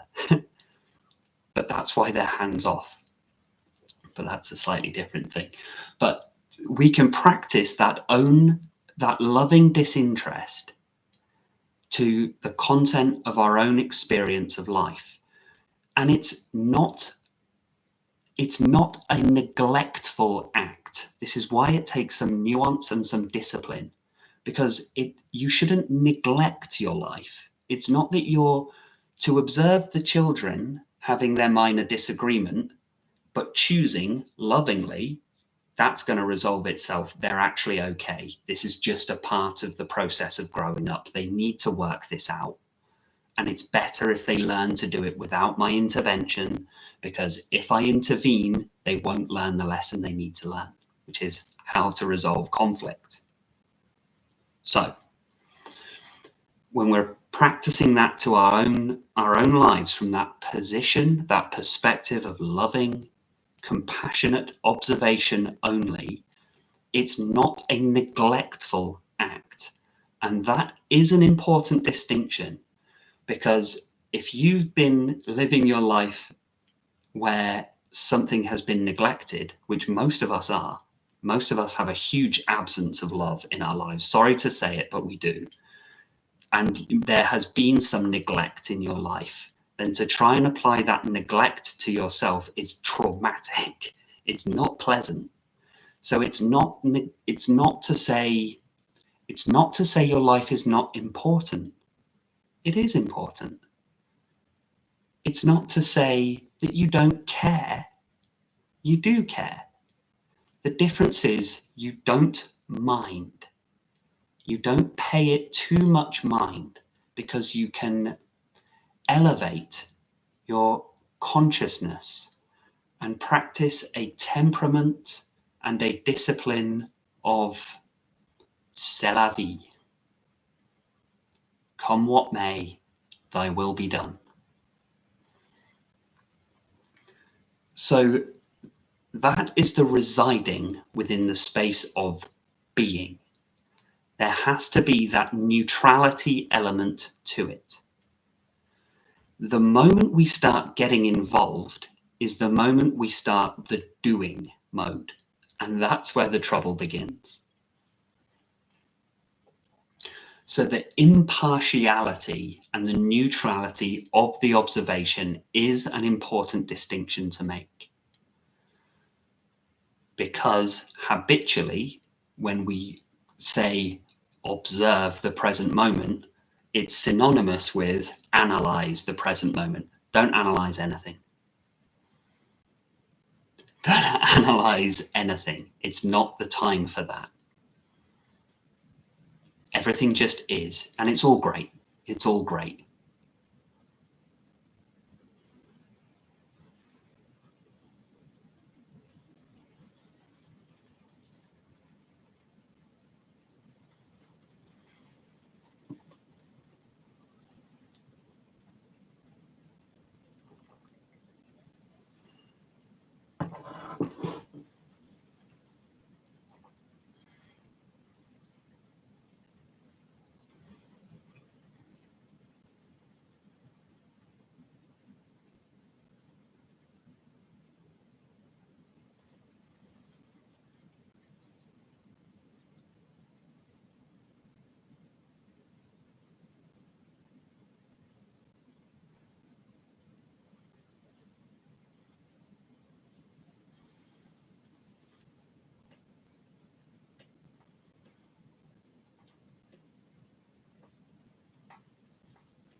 as that analogy kind of came up there, and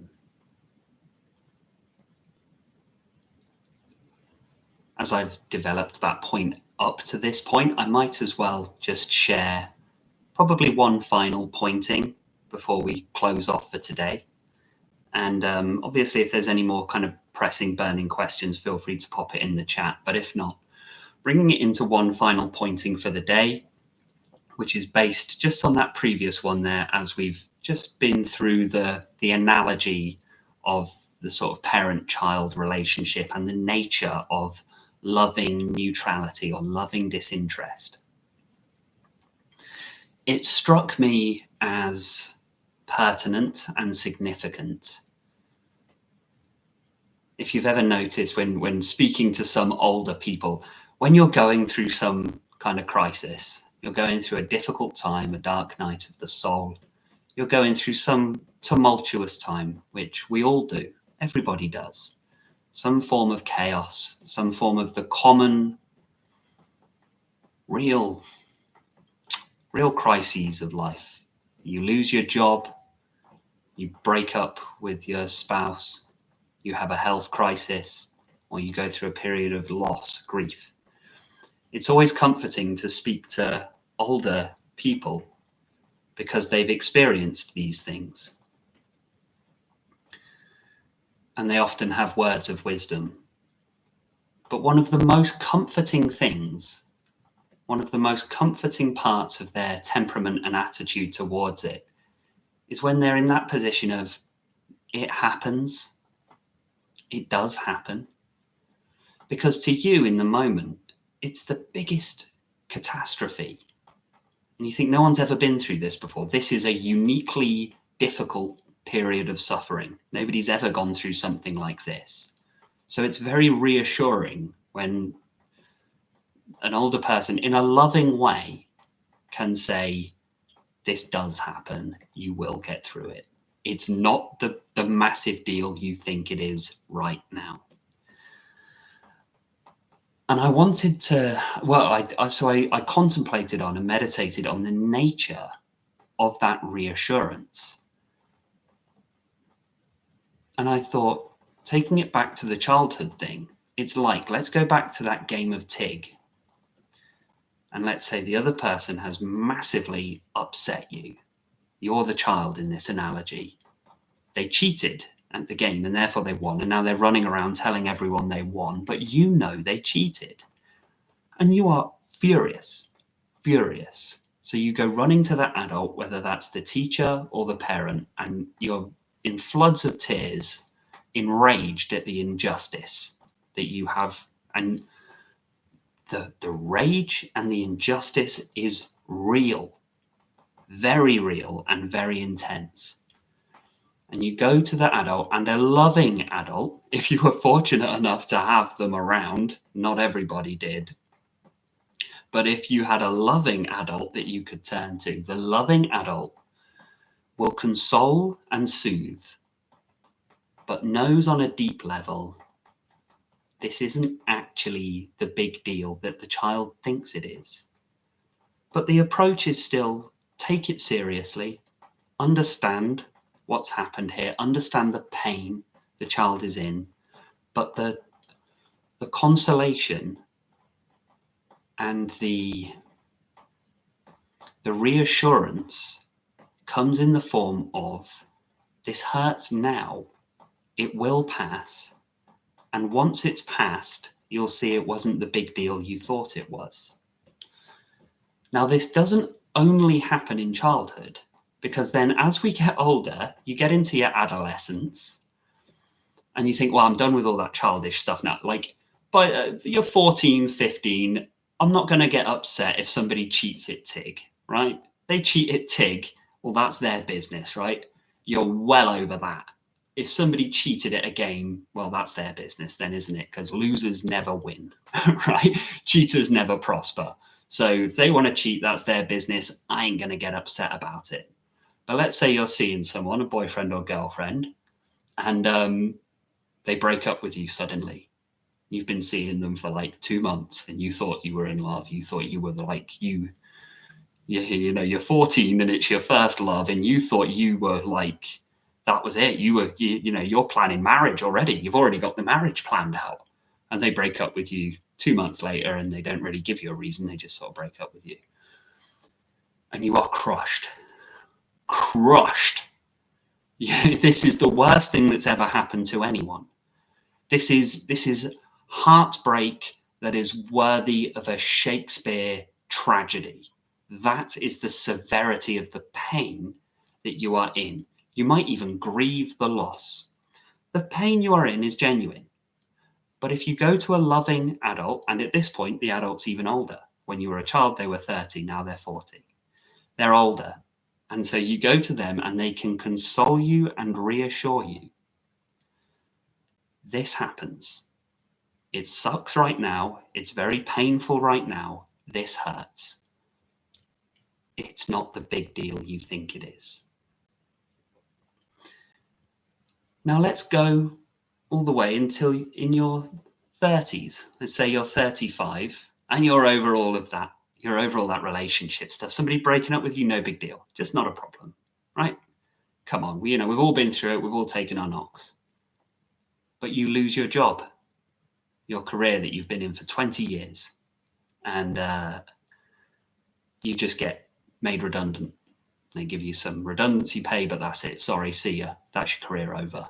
And you are now. So here we get into the juice of the pointing, because I am getting to it, because that's probably around about where we're all at right now, right? That's the sort of problems that we're facing in this sort of era of our lives. You lose your job, or you have a health concern, or there's something of a bigger nature. You believe it, but you go to an older person.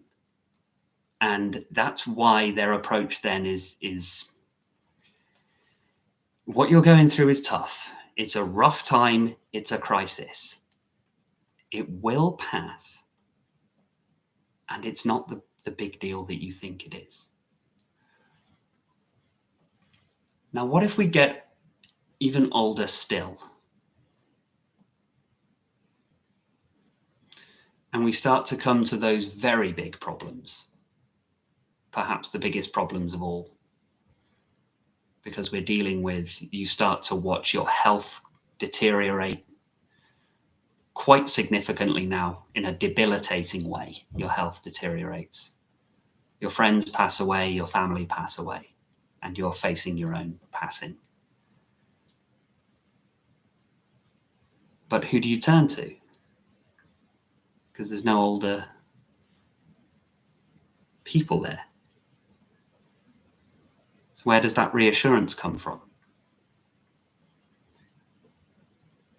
But if you learn to ask in a slightly different way, because although the older people then, let's say you're in your 80s and 90s and you're looking to speak to the older people, they're no longer in their bodies, but they are still there.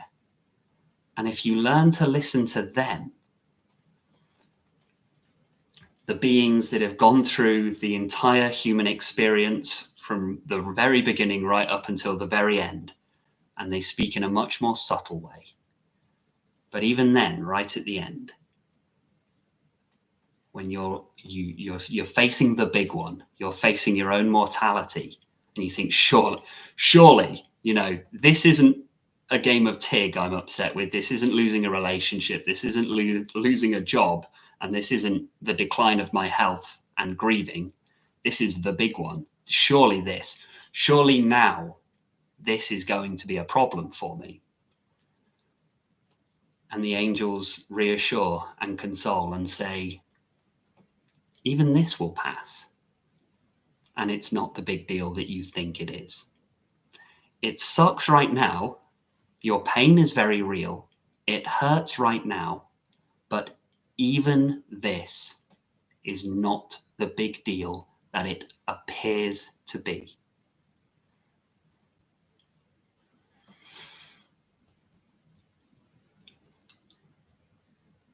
And when you get to the point that you can see that even the big one, isn't quite the big deal that it appears to be, what is left on this earth to threaten you?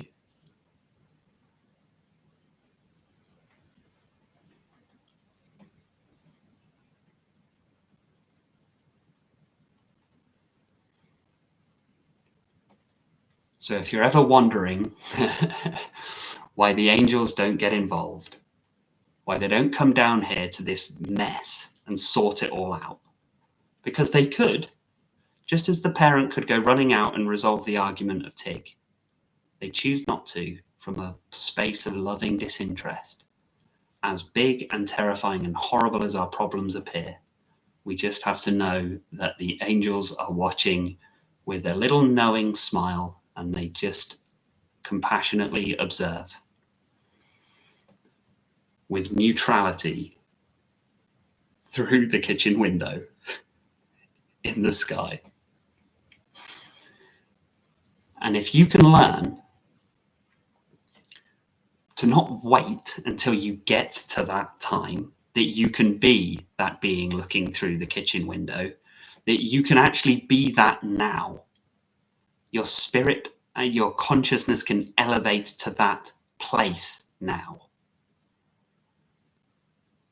From the space of observation, apply to your own life all of the challenges, all of the problems, all of the conflicts that you are facing are real, and the emotions are real. But now we're understanding the position, observing with love, but there is still an element of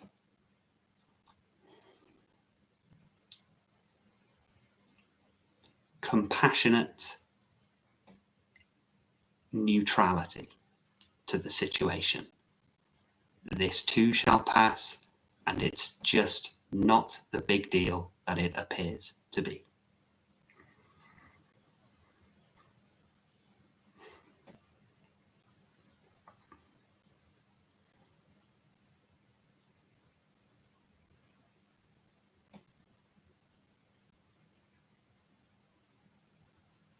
So relax. Cheers.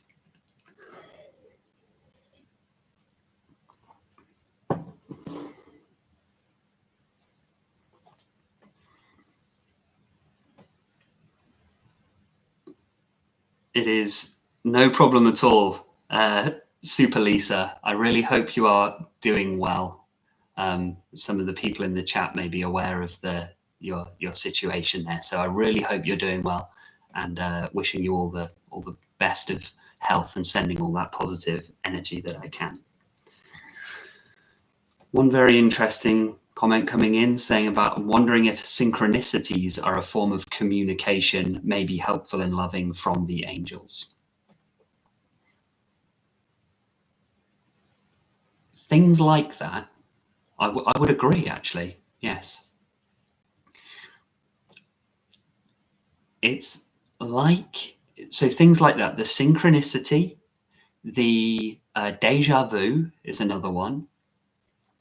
Dreams are another one, or sometimes just those little symbols that you've come to recognize as significant. So for me, it's the white feather falling, always, every single time. And for you, it might be something, sometimes people notice certain patterns of numbers or something, or a particular song comes on, or just something, just one of those symbols. Everybody's got some. That is like using that analogy of the angel watching through the kitchen window. It's almost like when the kids are playing in the garden. We'll go back to the Tig analogy, and the kids are playing in the garden, and the adult has noticed that the kids are playing and they're getting too close to the I don't know, maybe there's like a barbed wire fence at the far end of the garden, and you've repeatedly told them not to go anywhere near it, but every now and then, because they're playing Tig and they're lost in the game, they're having fun, they're not trying to be naughty, they're not trying to be disobedient, but they were so lost in the game that they've started venturing too close. The parent still doesn't want to run out and get involved, because you shouldn't have to, and you're hoping the kids see they're getting too close to the barbed wire fence and will correct their own course, because that's the most loving thing. The most loving thing is let them make the mistake on their own so that they learn. But if they get too close to it, right, that's dangerous and they could really hurt themselves. But instead of running out into the garden, the parent just knocks on the window. Knock. And then the kids look up like, what? And the angel's just in the window and just points. Doesn't say anything, just has to point. The kids look around, see the fence, remember, I remember now, we're too close. And they will run right back towards the parent and play closer in the safe area of the garden.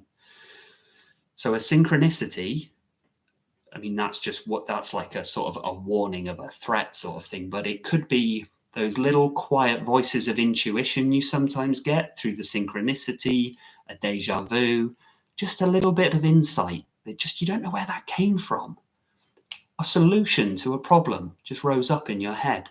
Or perhaps even if you've ever had the sudden realization, hang on, this job doesn't work for me. I've given it a go for the last 3 years. You suddenly realize, suddenly clocked it, hang on, this job's making me miserable. Or hang on, this relationship doesn't work. Those little things, or maybe it could be the angel numbers or the little symbol, that could be the knock on the window. It's just one of my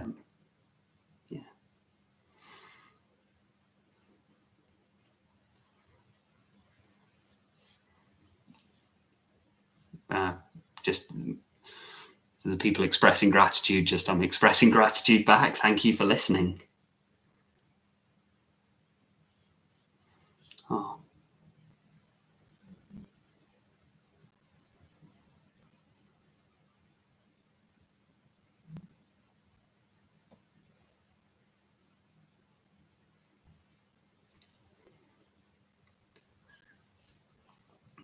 So one comment there, thank you. I imagine my twin sister got those messages as she chose to pass. For only with that knowing wisdom could she have left with such grace, gratitude, and giving.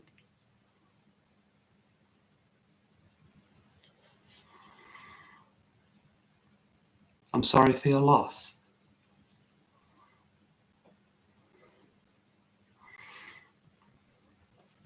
One comment saying was guided to watch this by my angel. So there you go. That's a synchronicity in itself, right? That's the knock on the window. Yeah, 111 and 444. Yeah, those are common angel numbers. Whenever I see 1111.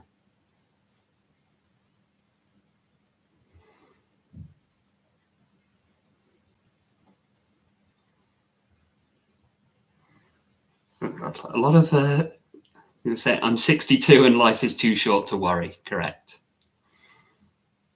There really is nothing to worry about.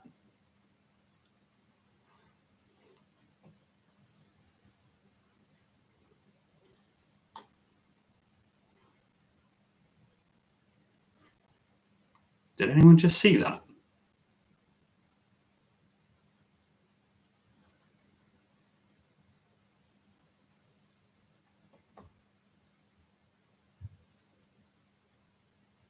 All right.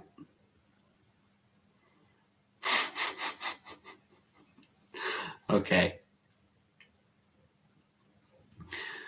I think we'll begin to bring things to a close there. I've just noticed we're on 2 hours, 10 minutes.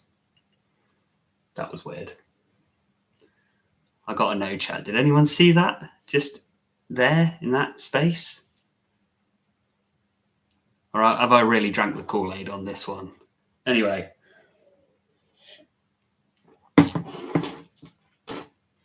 Thank you everyone for stopping by and listening. It is always an absolute pleasure. As always, don't forget to whack the old like and subscribe button on your way out here today. And it's always a shame to plug things, I know, but I do have the channel membership option. You should be able to see the join button down there somewhere. So if you want to support me and my work and you want to support the channel, it's a small monthly subscription. And you also gain access to my exclusive guided meditations, and my exclusive talks, that because it's a paid subscription, I can put them on without any adverts at all. I try to keep the adverts down as much as possible, but I'm kind of in a position where I need to bring in a bit of extra revenue, as most people do at the moment. So I hope people can understand there have to be a few adverts here and there. But all of the stuff I put up in the members only section, it's all completely ad free. I also have an option to join the Discord, which is on one of the channel membership options. And in the Discord, we have a community of like-minded individuals, and we can all share our experiences. And I can I can answer any questions that people have, or if people want pointing specifically in a certain direction, I'm more than happy to provide that in the Discord chat. But that's everything today. Thank you so much, everyone. We will bring that to a close there today. Hope everyone is well today. Have a wonderful rest of the day wherever you are in the world. Have a wonderful rest of the week. I run another live stream on the Sunday morning, and I will be doing this one every week as well. So I hope to see you again soon. That's everything today. Thank you. Take care, be well, and stay present.